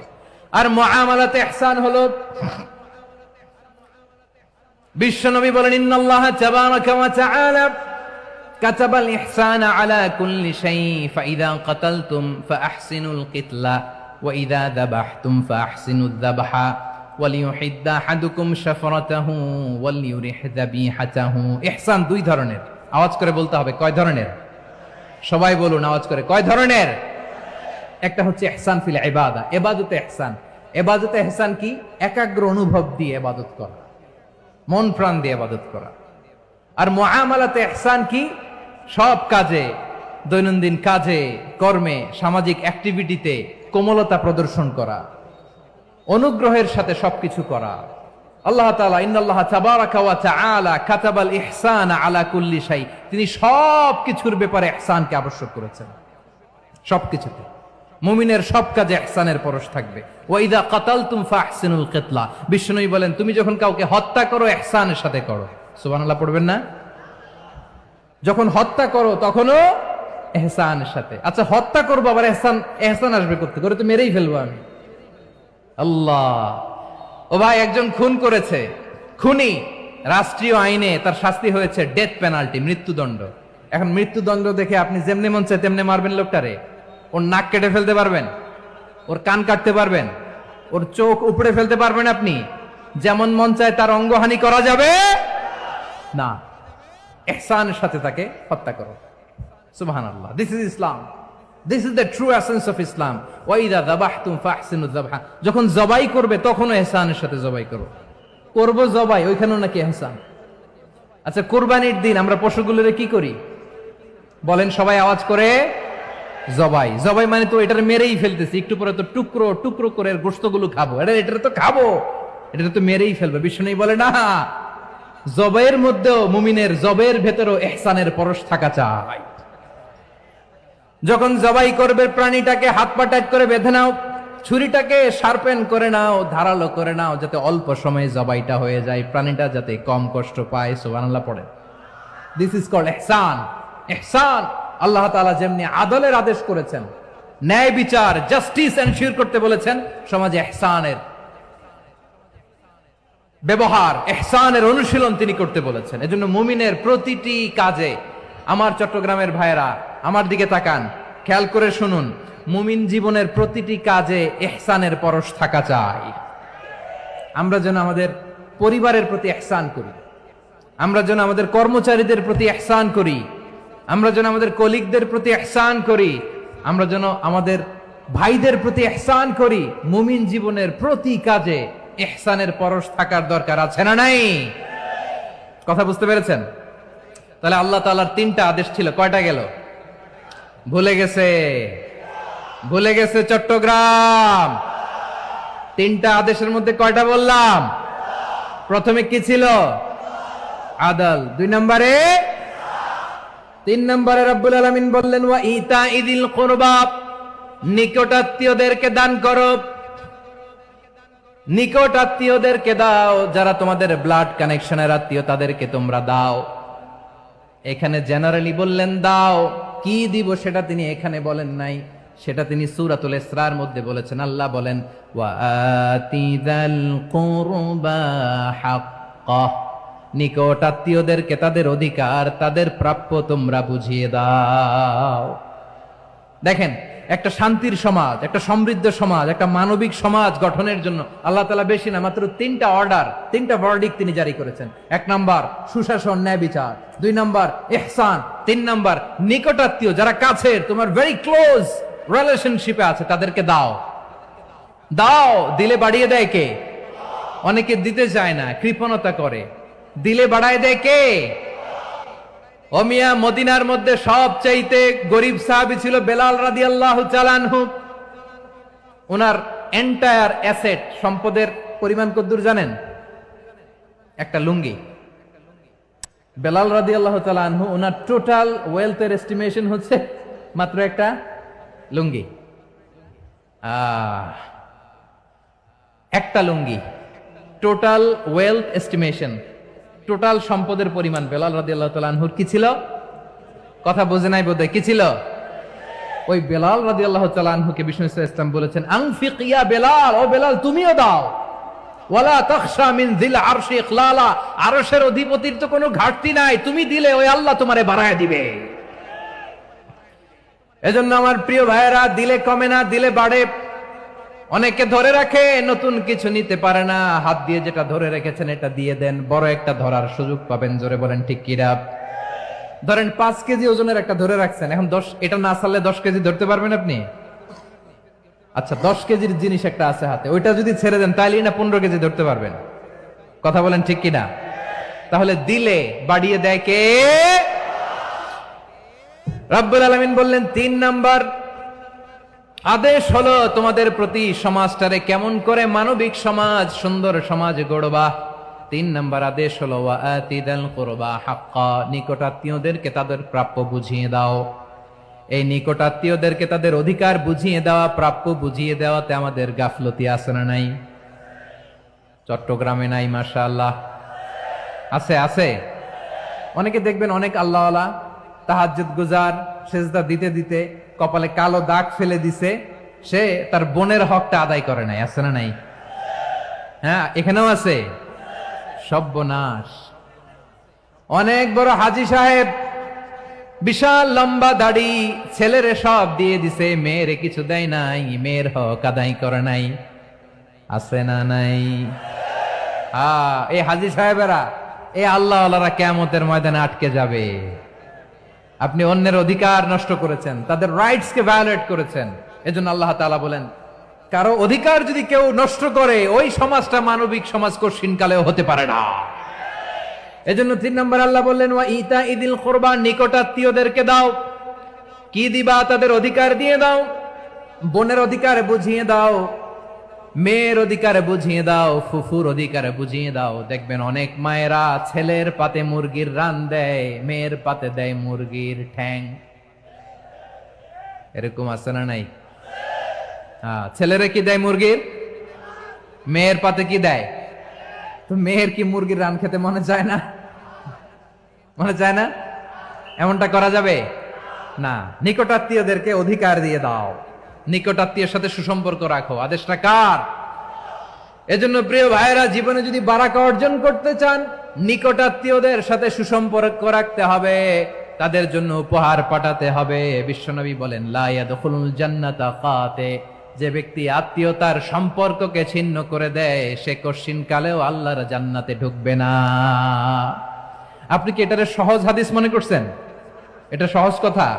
আপনি ভাবছেন আপনার নামাজ আপনারে বাঁচাতে পারবে, আপনার রোজা বাঁচাতে পারবে, আপনার তাহাজ্জুদ আপনারে বাঁচাতে পারবে? অধিকার নষ্ট করলে কিছুই আপনারে বাঁচাতে পারবে না। এজন্য নিকট আত্মীয়দেরকে দিতে হবে বেশি বেশি। বিশ্বনবী বলেন, ইন্না সাদাকাতা আলাল মিসকিনি সাদাকা ওয়া আলা যির রাহিমি ইসনাতান সাদাকাতুন ওয়া সিলা। মিসকিনরে দান করলে শুধু দানের সওয়াব হয়, নিকট আত্মীয়কে দান করলে দুইটার সওয়াব হয়। সাদাকার সওয়াব হয়, আবার আত্মীয়তার বন্ধন অটুট রাখার সওয়াব হয়ে যায়।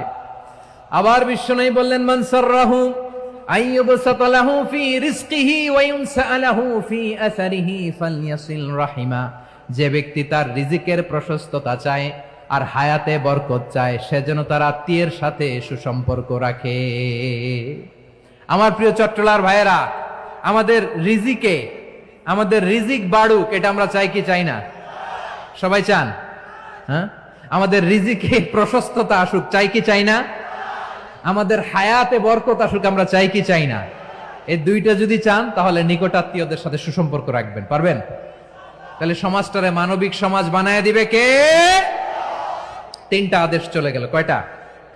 আওয়াজ করে বলেন। 1 নম্বরে কি ছিল? 2 নম্বরে, 3 নম্বরে নিকটাত্মীয়দেরকে দান। আপনাদেরকে আরো শোনার আগ্রহ আছে? আপনাদের মনোযোগ আছে না গেছে? কষ্ট হচ্ছে না? মাশাআল্লাহ, মাশাআল্লাহ। তাকবীর পড়ুন, লিল্লাহে তাকবীর। আমার প্রিয় ভাইয়েরা, আল্লাহ তাআলা তিনটা জিনিসের যেমনি আদেশ করেছেন, অনুরূপভাবে তিনটা বিষয় তিনি বারণ করেছেন, নিষেধ করেছেন। ওগুলোর কাছেও যাওয়া যাবে। শুনবেন। রাব্বুল আলামিন বলেন, ওয়ায়ানহা আনিল ফাহশাই ওয়াল মুনকারি ওয়াল বাগি। আমি যেমনি তিনটি বিষয়ে আদেশ করলাম, অনুরূপভাবে তিনটি বিষয়ে বারণ করলাম, নিষেধ করলাম। আমার 1 নাম্বার নিষেধাজ্ঞা হলো অশ্লীলতার প্রতি। ফাহশা, ওয়ায়ানহা আনিল ফাহশা। আল্লাহ তাআলা অশ্লীলতাকে নিষেধ করেছেন। কোন জিনিসকে?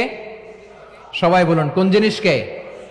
যত ধরনের, যত টাইপের, যত ক্যাটাগরির অশ্লীলতা হতে পারে, সব অশ্লীলতাকে হারাম করেছেন কে? ফাহশা মানে কি? কথায়, কাজে, আচরণে, কমেন্ট, ফেসবুকের কমেন্টসে যত ধরনের নোংরামো আছে, যত ধরনের অশ্লীলতা আছে, এটাকে আরবিতে বলে ফাহশা। এটাকে কি বলে? রাব্বুল আলামিন বলেন, কুল ইন্নামা হারামা রাব্বিয়াল ফাওয়াহিশা মা যাহারা মিনহা ওয়া মা বাতান। ও নবী, আপনি বলে দেন, আমার রব প্রকাশ্য, অপ্রকাশ্য, স্পষ্ট কিংবা অস্পষ্ট, দৃশ্যমান কিংবা অদৃশ্যমান সব অশ্লীলতাকে হারাম করেছেন। সব ধরনের অশ্লীলতা হারাম, সব ধরনের। আল্লাহ তাআলা আমাদেরকে অশ্লীলতা থেকে বাঁচান, অশ্লীলতা থেকে তিনি আমাদেরকে হেফাজত করুক। পড়েন আমিন। এবার বলেন, আমাদের সমাজে অশ্লীলতা আছে না নাই? চট্টগ্রামে নাই? আমি কই নাই, ওনারা বলে আছে। দেখছেন, আমি সামহাও বাঁচায় দেওয়ার ট্রাই করতেছি, ওনারা বলে আছে। অশ্লীলতা নানা ভাবে, নানা নামে, নানা মোড়কে আমাদের সমাজে আছে না নাই? সংস্কৃতির নামে, ফ্যাশনের নামে, বিনোদনের নামে, উপন্যাসের নামে, কনসার্টের নামে অশ্লীলতা আছে না নাই? আপনি দেখেছেন কনসার্টগুলোর অবস্থা? এই যে আতিফ আসলাম যে আসছে আমাদের দেশে, তারপর কে কে আসছে, আমাদের তরুণ তরুণীরা, আমাদের যুবক যুবতীরা, আমাদের জেনজিরা, কি অবস্থা ওইখানে? হ্যাঁ, কি অবস্থা? কে বাঁচাবে ওদের? কে রক্ষা করবে ওদের ইমানের, ওদের চরিত্রের হেফাজতের গ্যারান্টি কে দিবে? কনসার্টের নামে অশ্লীলতা আছে না নাই? ছেলে মেয়ে একে অপরকে জড়ায় ধরতেছে, একে অপরকে চুমো খাচ্ছে প্রকাশ্যে, দিবালোকে, গণমানুষের সামনে। আল্লাহ তাআলা এই অশ্লীলতা থেকে আমাদেরকে বেঁচে থাকতে বলেছেন, বেঁচে থাকতে বলেছেন। রূপালী জগতের নামে অশ্লীলতা আছে না নাই? এই টার্মটা আপনারা জানেন না? রূপালী জগৎ কি জগৎ?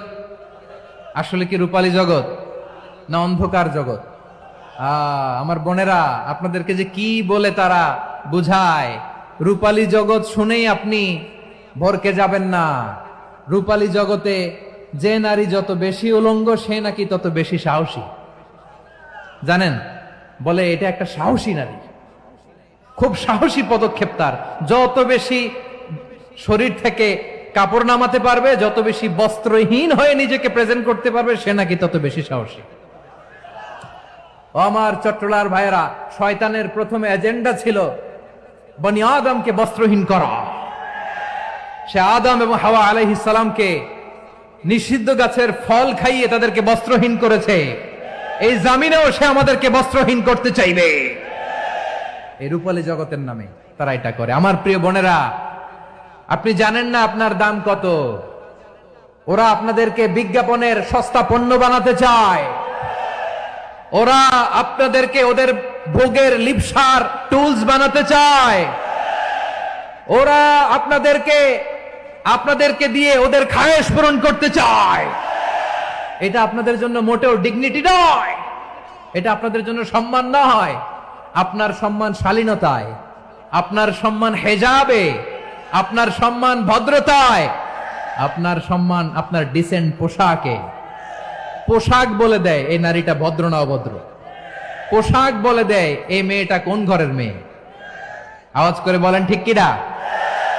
আপনি জানেন না, আপনার এই সস্তা পণ্য বানায়, ভোগের পণ্য, বিলবোর্ডে আপনাকে উলঙ্গ করে উপস্থাপন করে। এই অশ্লীলতার সাথে ইসলামের কোন সম্পর্ক। এজন্য আল্লাহ বলেন, আমি অশ্লীলতাকে হারাম করেছি। অশ্লীলতাকে হারাম করার প্রথম কারণ হলো এর মাধ্যমে মানবতাকে অপমানিত করা হয়। কারণ মানুষের সম্মান মানুষের পোশাকে। মানুষ যখন পোশাকহীন হয়ে যায়, বস্ত্রহীন হয়ে যায়, তার সম্মান কমে যায়। ঠিক কিনা? অশ্লীলতাকে হারাম করার প্রথম কারণ হচ্ছে মানুষ মানুষকে অপমান করে। একটা নারী, সে তো সম্মানিত। নারী যে কত সম্মানিত, নারীরা এটা বুঝেই নাই। বিশ্বনবী বলেন, আর দুনিয়া কুল্লুহা মাতা ওয়া খায়রু মাতা'আদ দুনিয়া আল মারআতুস সালিহা। আমার বোনেরা, 5টা প্যান্ডেলে আপনারা এলইডিতে আমার আলোচনা শুনছেন, আমি জানি। আপনাদের এই গর্ভ যে কত দামি আপনি জানেন না। আপনার পেট থেকেই আসবে আগামী দিনের সালাহুদ্দিন আল আইয়ুবী। আপনার পেট থেকেই আসবে অনাগত দিনের ইমাম মাহদী আল মুনতাজার। আপনার পেট থেকেই আসবে অনাগত দিনের ফয়সাল, ওয়াসিম, মুগ্ধ, আবু সাইদের মতো বীর যোদ্ধা।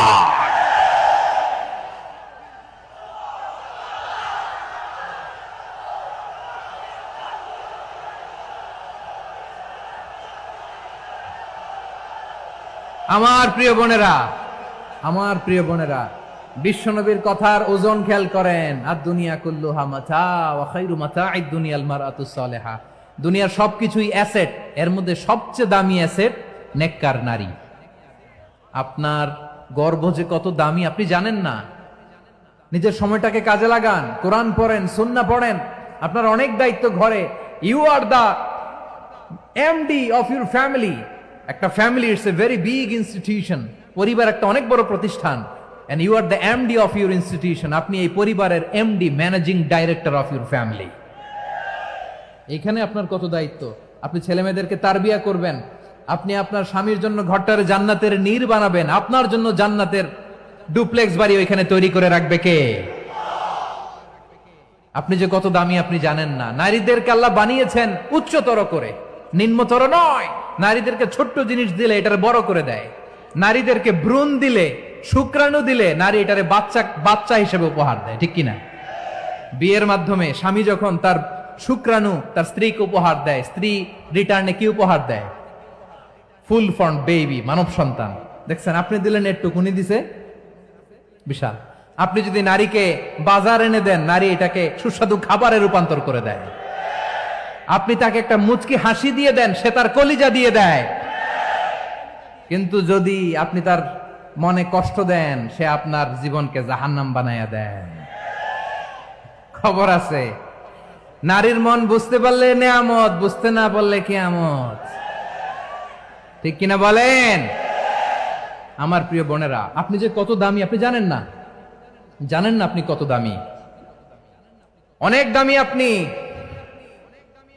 আপনাদেরকে যেন ভোগের সস্তা পণ্য বানাতে না পারে, আপনাদেরকে সচেতন থাকতে হবে, সজাগ থাকতে হবে, কনসার্ন থাকতে হবে। শয়তানের ওই হাতছানির দিকে আর নজর দেওয়া যাবে না। তাহলে কেন আল্লাহ তাআলা এই ফাহশা অশ্লীলতাকে হারাম করলেন? এক নাম্বার, এতে হিউম্যান ডিগনিটি কমে। দুই নাম্বার, এতে মানুষের অধিকার নষ্ট হয়।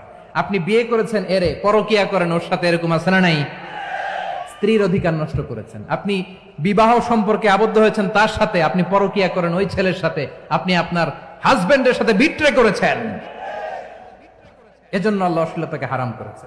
অশ্লীলতাকে হারাম করার আরেকটা কারণ হচ্ছে আল্লাহ তাআলা এই হিউম্যান জেনারেশনকে এটাকে প্রিজার্ভ করতে চায়। হিফজুন নাসল, এটা মাকাসিদুশ শরিয়ার অনেক গুরুত্বপূর্ণ একটা মাকাসিদ, অনেক গুরুত্বপূর্ণ। আপনার নাসল, আপনার জেনারেশনকে সংরক্ষণ করা। এই যে আসতেছে ফেব্রুয়ারি, কত ফেব্রুয়ারি জানো? এটা কি বিশ্ব ভালোবাসা দিবস? হ্যাঁ, কি দিবস? এই বিশ্ব ভালোবাসা দিবসের সাথে মুসলমানদের কোনো সম্পর্ক নাই। আমার প্রিয় ভাইরা, এই যে আপনি অবৈধ সম্পর্কে জড়ালেন, কেন আল্লাহ অশ্লীলতাকে হারাম করেছে দেখেন। বলতেছিলাম যে এটা আপনার নাসল, আপনার জেনারেশন, আপনার লিনিয়েজ, আপনার বংশকে প্রিজার্ভ করা। কে কার বাবা, কে কার মা, বাবা মা জানা, প্রজন্মকে প্রিজার্ভ করা, এটা ইসলাম ওয়াজিব করে দিয়েছে। এই যে অবৈধ সম্পর্কের কারণে, বিশ্ব বেহায়া দিবসের কারণে, এগুলোর আউটকাম আউটপুট হিসেবে মাঝে মাঝে ঢাকা মেডিকেলের ডাস্টবিনে নবজাতকের বাচ্চার কান্নার আওয়াজ শুনতে পাওয়া যায়। চট্টগ্রাম মেডিকেলের ডাস্টবিনে নবজাতকের কান্না শুনতে পাওয়া যায়। বীর চট্টলার মুসলমানেরা বুঝতে পারলে আওয়াজ করে বলেন, এই যে চট্টগ্রাম মেডিকেলে যে নবজাতকটা পাওয়া গেল, ওর বাবাকে আমাকে বলেন, ওর বাবাকে, ওর মাকে, ও কোন ফ্যামিলির সন্তান কেউ জানে? আপনি হিউম্যান ডিগনিটিকে অপমান করেছেন না? আপনি তার ভবিষ্যৎকে অন্ধকার করেছেন না? আপনি তার লিনিয়েজকে প্রশ্নবিদ্ধ করে দিয়েছেন না?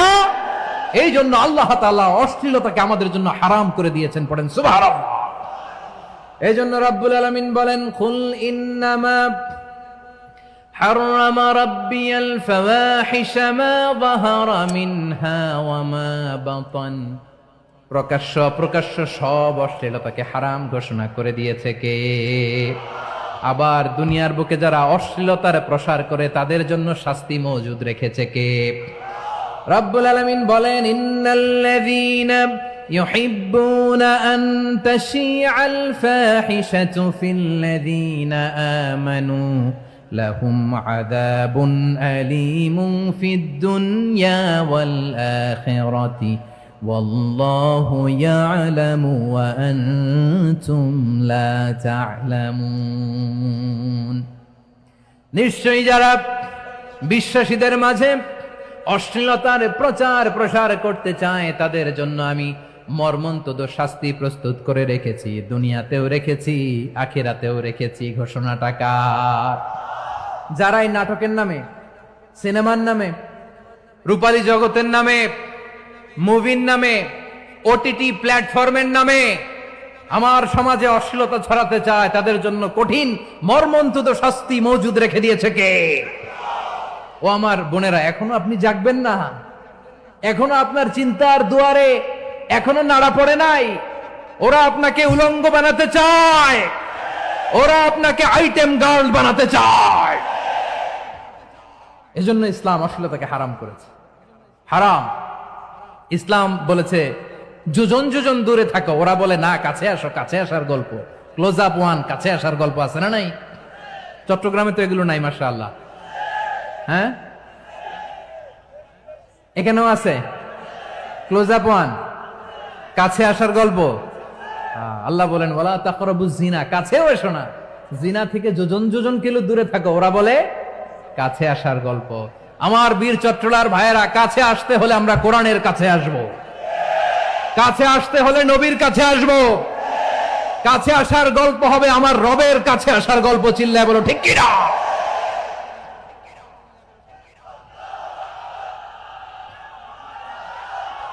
বসুন বসুন আমার ভাইয়েরা। তাহলে অশ্লীলতার সাথে আমাদের কোনো সম্পর্ক, সবাই বলতে পারেননি, আওয়াজ করে বলুন, অশ্লীলতার সাথে আমাদের কোনো সম্পর্ক। আমরা এই সমস্ত ক্লোজ আপ ওয়ান, কাছে আসার গল্পের প্রোগ্রামে যাব? আমরা কোন ধরনের অশ্লীল কন্টেন্ট সোশ্যাল মিডিয়ায়, টিভিতে দেখব? কি যুগ যে আমরা কাটাচ্ছি আপনি কল্পনা করতে পারবেন না। পর্ন ইন্ডাস্ট্রি, নারী পুরুষের বস্ত্রহীন যুগল দৃশ্য, এটাকে দিয়ে ওরা কোটি ডলারের ইন্ডাস্ট্রি বানিয়েছে। পুরো মানব ইতিহাসে এরকম জঘন্য সময় মানব ইতিহাস পার করে নাই। পর্ন এটা ইন্ডাস্ট্রি হয়ে গেছে। আমাদের এই যুবকগুলো, জেনজিগুলো, ওদের চরিত্র বাঁচাবে কি করে?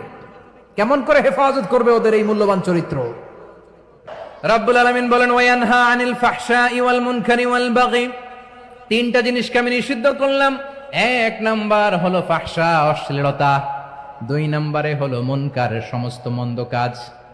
আপনাদের মনোযোগ আছে না? শেষ করে দিব? আর 2-1 মিনিট শুনবেন? আচ্ছা বলি তাহলে, আর 2-1 মিনিট।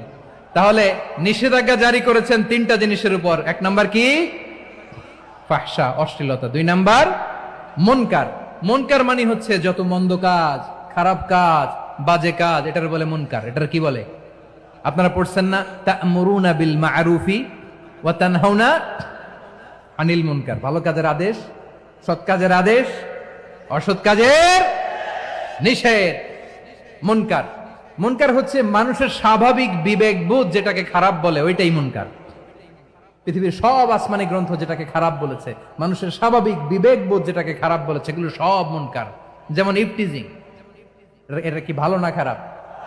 মজুদদারি, খাদ্যে ভেজাল দেওয়া, ওজনে কম দেওয়া, মাছে ফরমালিন মিশানো, চাঁদাবাজি, টেন্ডারবাজি, দখলবাজি, এগুলো আমাদের স্বাভাবিক বিবেকেই বলে এগুলো খারাপ, এগুলো হচ্ছে মুনকার।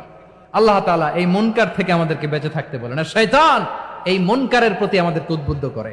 আল্লাহ তাআলা বললেন ইয়া আইয়ুহাল্লাযীনা আমানু লা তাত্তাবিউ খুতুওয়াতিশ শাইতান ومن يتبع خطوات الشيطان فإنه يأمر بالفحشاء والمنكر। আল্লাহ বললেন আমার গোলামেরা শোনো শোনো, ও আমার বিশ্বাসী বান্দারা খবরদার, তোমরা কশিনকালেও শয়তানের পদাঙ্ক অনুসরণ করবে না, কারণ শয়তান তোমাদেরকে অশ্লীলতা এবং মন্দ কাজের দিকে উদ্বুদ্ধ করে। আমাদের কাজ হচ্ছে শয়তান আমাদেরকে যেদিকে নিতে চায় আমরা তার উল্টা দিকে যাব, ঠিক কিনা বলে? শয়তান এই মন্দ কাজকে আমাদের কাছে বিউটিফাই করে, চাকচিক্যময় করে আমাদের সামনে উপস্থাপন করে। এজন্য আল্লাহ বলেন মুনকারকে থামাতে হবে, মুনকার প্রতিরোধ করতে হবে। মুনকার প্রতিরোধের দায়িত্ব শুধু আমাদের নাকি? শুধু আপনার খতিব সাহেবের, ইমাম সাহেবের, নাকি মুসলিম উম্মার সবার? আওয়াজ করে বলুন, মুনকার, অসৎ কাজ প্রতিরোধের দায়িত্ব কার? রাব্বুল আলামিন বলেন কুনতুম খায়রা উম্মাতিন উখরিজাত লিন-নাসি তা'মুরুনা বিল মা'রুফি ওয়া তানহাউনা আনিল মুনকার। তোমাদেরকে শ্রেষ্ঠ জাতি করে জমিনের মধ্যে আবির্ভূত করা হয়েছে, যাতে করে তোমরা জমিনের ভেতরে সৎ কাজের আদেশ করতে পারো আর অসৎ কাজের নিষেধ করতে পারো। উম্মাহ কুনতুম খায়রা, তাহলে গোটা উম্মার দায়িত্ব, এটা বুঝতে পারছেন তো? আচ্ছা, আরো নিচে আসেন। এরপরে আল্লাহ বললেন শুধু উম্মাহ না, এই জমিনের রাজত্ব আমি যাদের হাতে দেই, এই জমিনের মালিক আমি যাদেরকে বানিয়ে দেই, যাদেরকে আমি সরকারের দায়িত্ব দেই, তাদেরকেও মুনকার প্রতিরোধের দায়িত্ব দিয়েছে কে? আল্লাহ বলেন যারা ক্ষমতার মসনদে বসেছে তাদেরকে 4 দফা কর্মসূচি আমি আল্লাহ দিলাম। আওয়াজ করে বলেন কয় দফা? আল্লাহ বলেন আল্লাযীনা ইম্মাক্কান্নাহুম ফিল আরদি আকামুস সালাতা ওয়া আতাউয যাকাতা ওয়া আমারু বিল মা'রুফি ওয়া নাহাউ আনিল মুনকার ওয়ালিল্লাহি আকিবাতুল উমুর। যারা এই জমিনের উত্তরাধিকার হয়েছে তারা 4 দফা কর্মসূচি নিয়ে সামনে আগাবা। সালাত কায়েম করবা, যাকাত আদায় করবা, সৎ কাজের আদেশ দিবা, অসৎ কাজ থেকে মুনকার প্রতিরোধ করবা। আদেশটা কার?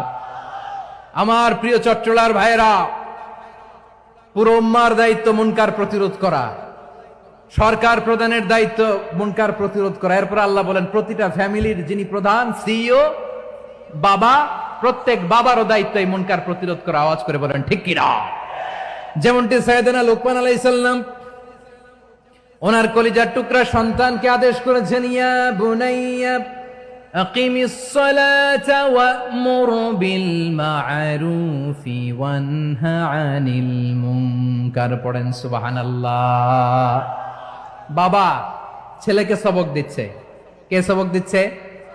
কাকে?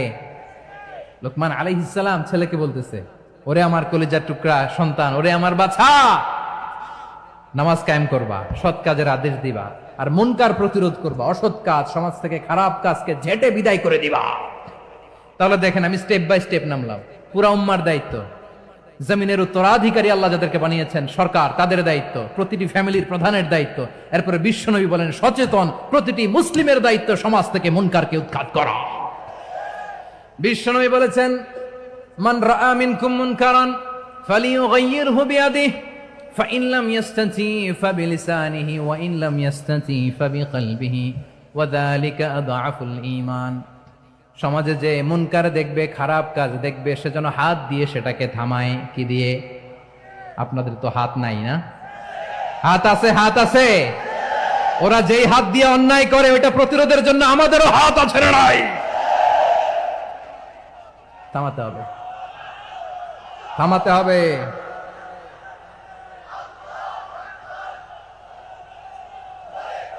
বসুন আমার প্রিয় ভাইয়েরা, ওরা ওদের যে হাত দিয়ে টেন্ডারবাজি করে, চাঁদাবাজি করে, ইফটিজিং করে, দখলবাজি করে, যে হাত দিয়ে, ওই মুনকার থামায় দেওয়ার জন্য আল্লাহর দেয়া আমাদেরও 2টি হাত আছে না নাই? আমাদেরও হাত আছে। থামাইতে হবে, থামাইতে হবে, হিম্মত করতে হবে। আমার প্রিয় ভাইয়েরা, না থামালে আমরাই ডুববো শেষমেশ। আমাদের বাঁচার জন্য হলেও থামাইতে হবে। রব্বুল আলামিন বলেন ওয়াত্তাকু ফিতনাতাল লা তুসিবান্নাল্লাযীনা যালামু মিনকুম খাসসা। ও আমার গোলামেরা, ওই আযাবকে ভয় করো যে আযাব যখন আমি জমিনের বুকে পাঠাই শুধু জালেমদেরকেই মারি না, আলেমদেরকেও মারি। আযাব যখন আসে তখন শুধু জালিমই মরে না, আলেমও মরে। জানেন মুসা আলাইহিস সালামের পায়ে একবার একটা লাল পোকা কামড় দিয়েছে, লাল পিঁপড়া। লাল পিঁপড়া কামড় দিলে খুব আরাম লাগে না? কি লাগে?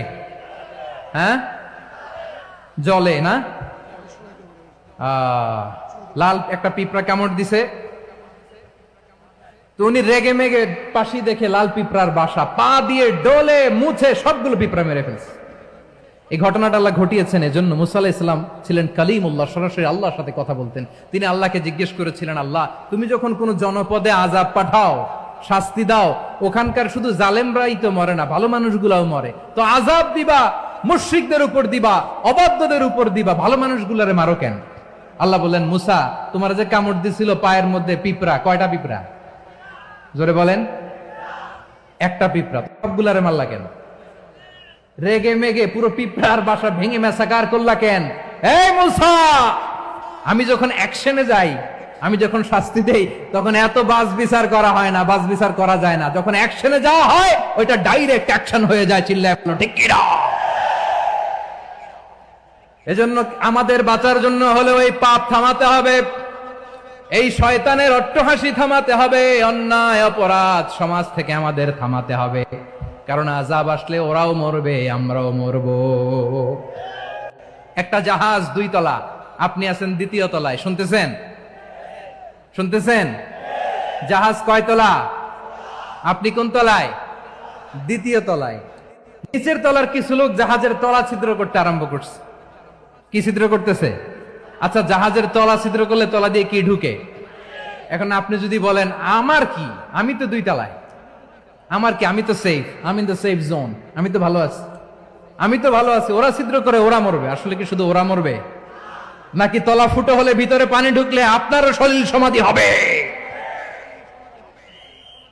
তলা দিয়ে যখন পানি ঢুকবে, জাহাজ ডুবলে আপনিও মরবেন। এজন্য নিজে মরার আগে ওই পাগলগুলোর নিচতলায় যে থামাতে হবে। চিল্লায় বলেন ঠিক কিনা?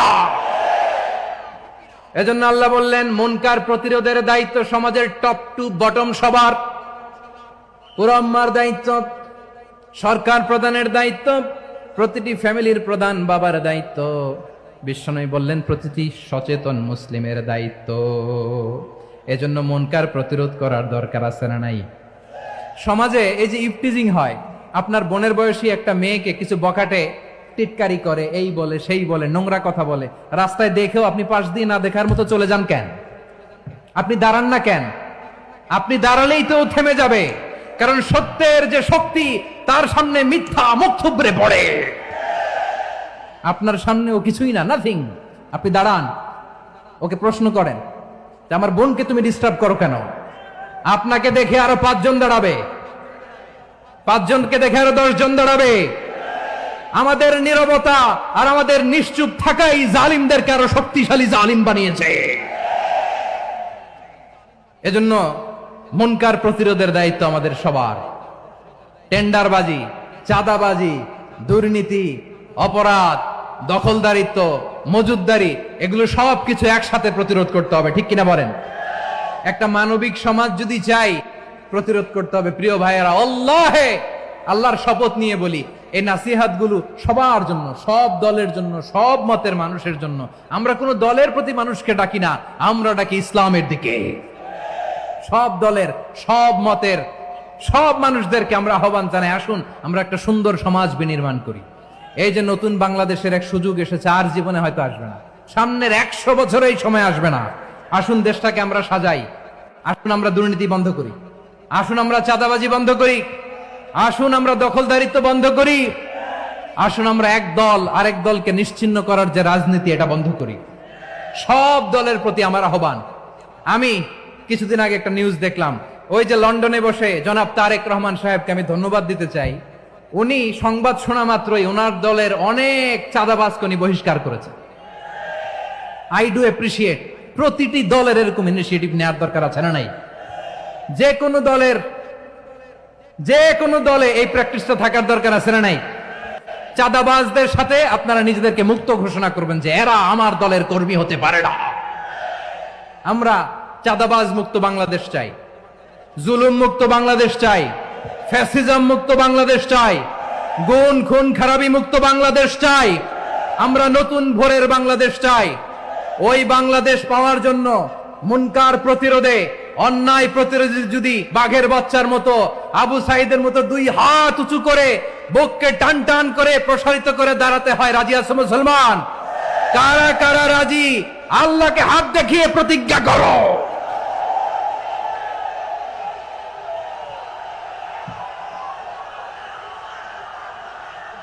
আমার প্রিয় ভাইয়েরা, বসুন বসুন আমার ভাইয়েরা। রাব্বুল আলামিন বলেন, ওয়ায়ানহা আনিল ফাহশাই ওয়াল মুনকারি ওয়াল বাগি ইয়াইদুকুম লাআল্লাকুম তাযাক্কারুন। বসুন।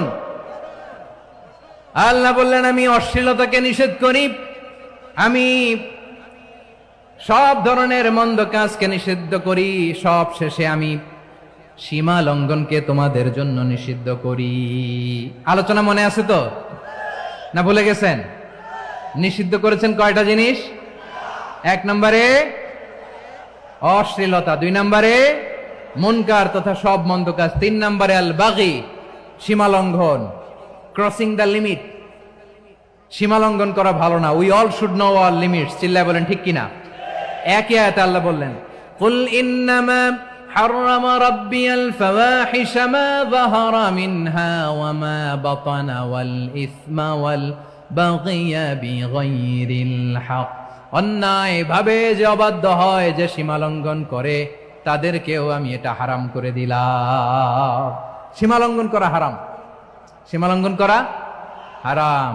আল্লাহ বারবার আমাদেরকে ওয়ার্নিং দেয়। যখন আমরা থামি না তখন আল্লাহ ধরে, আর যখন ধরে তখন ছাড়ে না। ধরে না, ধরলে আল্লাহ। ফেরাউনকে কিন্তু হুট করে ধরে নাই, আপনারা জানেন 9 বার ওয়ার্নিং দিয়েছে। ফেরাউনকে আল্লাহ তাআলা ওয়ার্নিং দিয়েছিল কয়বার? বীর চট্টলার বীর সেনানীরা আওয়াজ করে বলেন, ফেরাউনকে ধরার আগে ওয়ার্নিং দেওয়া হয়েছিল কয়টা? রব্বুল আলামিন বলেন, ওয়ালাকাদ আতাইনা মূসা 9 আয়াতিন বাইয়িনাত, 9টা মুআজিজা দেখিয়েছি। 1 2 3 বারবার এইভাবে রিমাইন্ডার, ওইভাবে রিমাইন্ডার, এইভাবে নসিহাত, ওইভাবে দাওয়া। ফাকুলা লাহু কাওলান লাইয়িনা, নরম করে বলো, সফট করে বলো, যত ওয়ে হতে পারে দাওয়া মেথডোলজি। মুসা আলাইহিস সালামের সব অ্যাপ্লাই শেষ, 10ম বারে যে আল্লাহ ধরছে। 10ম বারে যে ধরেছে। এজন্য আল্লাহ বলেন, আমি সীমালঙ্ঘনকে পছন্দ করি না। কোরআনের অন্য আয়াতে বাগীকে বলা হয়েছে আল ইতিদা, সীমালঙ্ঘন যারা করে তাদেরকে আল্লাহ বলেছেন মুতাদিন। وقاتلوا في سبيل الله الذين يقاتلونكم ولا تعتدوا إن الله لا يحب المعتدين। আমি সীমালঙ্ঘনকারীদেরকে কোশ্চেন কালেও পছন্দ করি না। আমরা যেন সীমালঙ্ঘন না করি, রাজি আছেন তো? যে কোনো ক্ষেত্রে ইবাদতে যেন সীমালঙ্ঘন না করি। অনেকে আমরা ইবাদতে সীমালঙ্ঘন করে ফেলি। বিশ্বনবী সাল্লাল্লাহু আলাইহি ওয়াসাল্লাম যেটা শিখিয়েছেন এর বাইরে যে অতিরিক্ত বুজুর্গ হতে চায়, এরকম আছে না নাই? করা যাবে না, কোনো ক্ষেত্রেই সীমালঙ্ঘন করা যাবে, এমনকি যুদ্ধ ক্ষেত্রেও না। বিশ্বনবী সাল্লাল্লাহু আলাইহি ওয়াসাল্লাম বলেন, খবরদার যুদ্ধ ক্ষেত্রেও সীমালঙ্ঘন করো না। কি সুন্দর ইসলাম আমরা পেয়েছি। বিশ্বনবী বলেন, খবরদার যুদ্ধের ময়দানে কোনো নারীর গায়ে হাত তোলো না, কোনো শিশুর গায়ে হাত তোলো না, কোনো গবাদি পশু হত্যা করো না, কোনো শস্য ক্ষেত্র ধ্বংস করো না, ইবাদতরত অন্য ধর্মের কোন সন্ন্যাসীর গায়ে হাত তুলো না। বলেন সুবহানাল্লাহ। তাহলে আমরা সীমালঙ্ঘন করতে পারবো?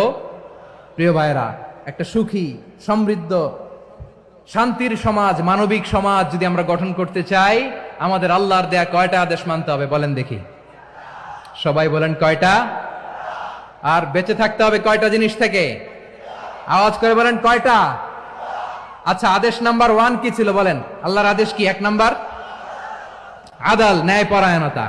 আমরা সুবিচার, সুশাসন, ন্যায় বিচার চাই কি চাই না? 2 নম্বরে কি ছিল? মাশাআল্লাহ, আওয়াজ করে বলেন 2 নম্বরে কি ছিল? ইহসান, আমরা যেন সবার প্রতি দয়া পরবশ হই, ইহসান করি। 3 নম্বরে কি ছিল? নিকটাত্মীয়দের দান করা, তাদের অধিকার প্রাপ্য বুঝিয়ে দেওয়া। পাশাপাশি 3টা জিনিস থেকে আল্লাহ বারণ করেছেন, নিষেধ করেছেন। তার প্রথমটা ফাহশা, অশ্লীলতা। অশ্লীলতার সাথে আমাদের কোনো সম্পর্ক। আজকের এই ঐতিহাসিক চট্টগ্রামের প্যারেড ময়দান থেকে আমরা যত ধরনের মা যাহারা মিনহা মা বাতান, প্রকাশ্য অপ্রকাশ্য, দৃশ্যমান অদৃশ্যমান, সব অশ্লীলতা থেকে নিজেদেরকে মুক্ত ঘোষণা করলাম। অশ্লীলতাকে আমরা না বলে দিলাম। আওয়াজ করে সবাই বলুন নো। অশ্লীলতার সাথে আমাদের কোনো সম্পর্ক। 2 নম্বর নিষেধাজ্ঞা কি ছিল? আল মুনকার, সমাজের যত মন্দ কাজ, এগুলোকে আমরা প্রতিরোধ করব। রাজি আছেন তো সবাই? 3 নম্বরে আল বাগী, সীমালঙ্ঘন। কোন মুসলিম সীমালঙ্ঘন করে না, এমনকি যুদ্ধ ক্ষেত্রেও না। আওয়াজ করে বলেন ঠিক কি না? রব্বুল আলামিন শেষে বললেন, ইয়াইদুকুম লাআল্লাকুম তাযাক্কারুন, আল্লাহ তোমাদেরকে উপদেশ দেন যাতে তোমরা শিক্ষা গ্রহণ করো। আমরা উপদেশ দিব, আমরা জোর করে কাউরে কিছু মানাতে চাই না। লা ইকরাহা ফিদ্দিন ওয়াযাক্কির ফাইন্না যিকরা তানফাউল মুমিনিন। উপদেশ দিলে এটা মুমিনদের কাজে দেয়। লাস্তা আলাইহিম বিমুসাইতির ইন্নামা আনতা মুযাক্কির। নবী হে, আপনি রিমাইন্ডার দাতা, আপনি উপদেশ দিবেন। আমরাও বিশ্বনবীর এই হাদিসগুলো থেকে, কোরআনের আয়াত থেকে রিমাইন্ডার, এই কথামালা, বাণী বাহক হিসেবে এই বাণীগুলো আপনাদের সাথে কাছে পৌঁছে দিলাম। আমরা আল্লাহ তাআলার কাছে প্রার্থনা করি, আল্লাহ আমরা যেন আদল দিয়ে আমাদের সমাজকে গঠন করতে পারি। আল্লাহ আমরা যেন ইহসান করতে পারি, আমরা যেন নিকটাত্মীয়দের দান করতে পারি। আল্লাহ যত ধরনের অশ্লীলতা, অনাচার, মন্দ কাজ, সীমালঙ্ঘন, অবাধ্যতা থেকে যেন আমরা বেঁচে থাকতে পারি।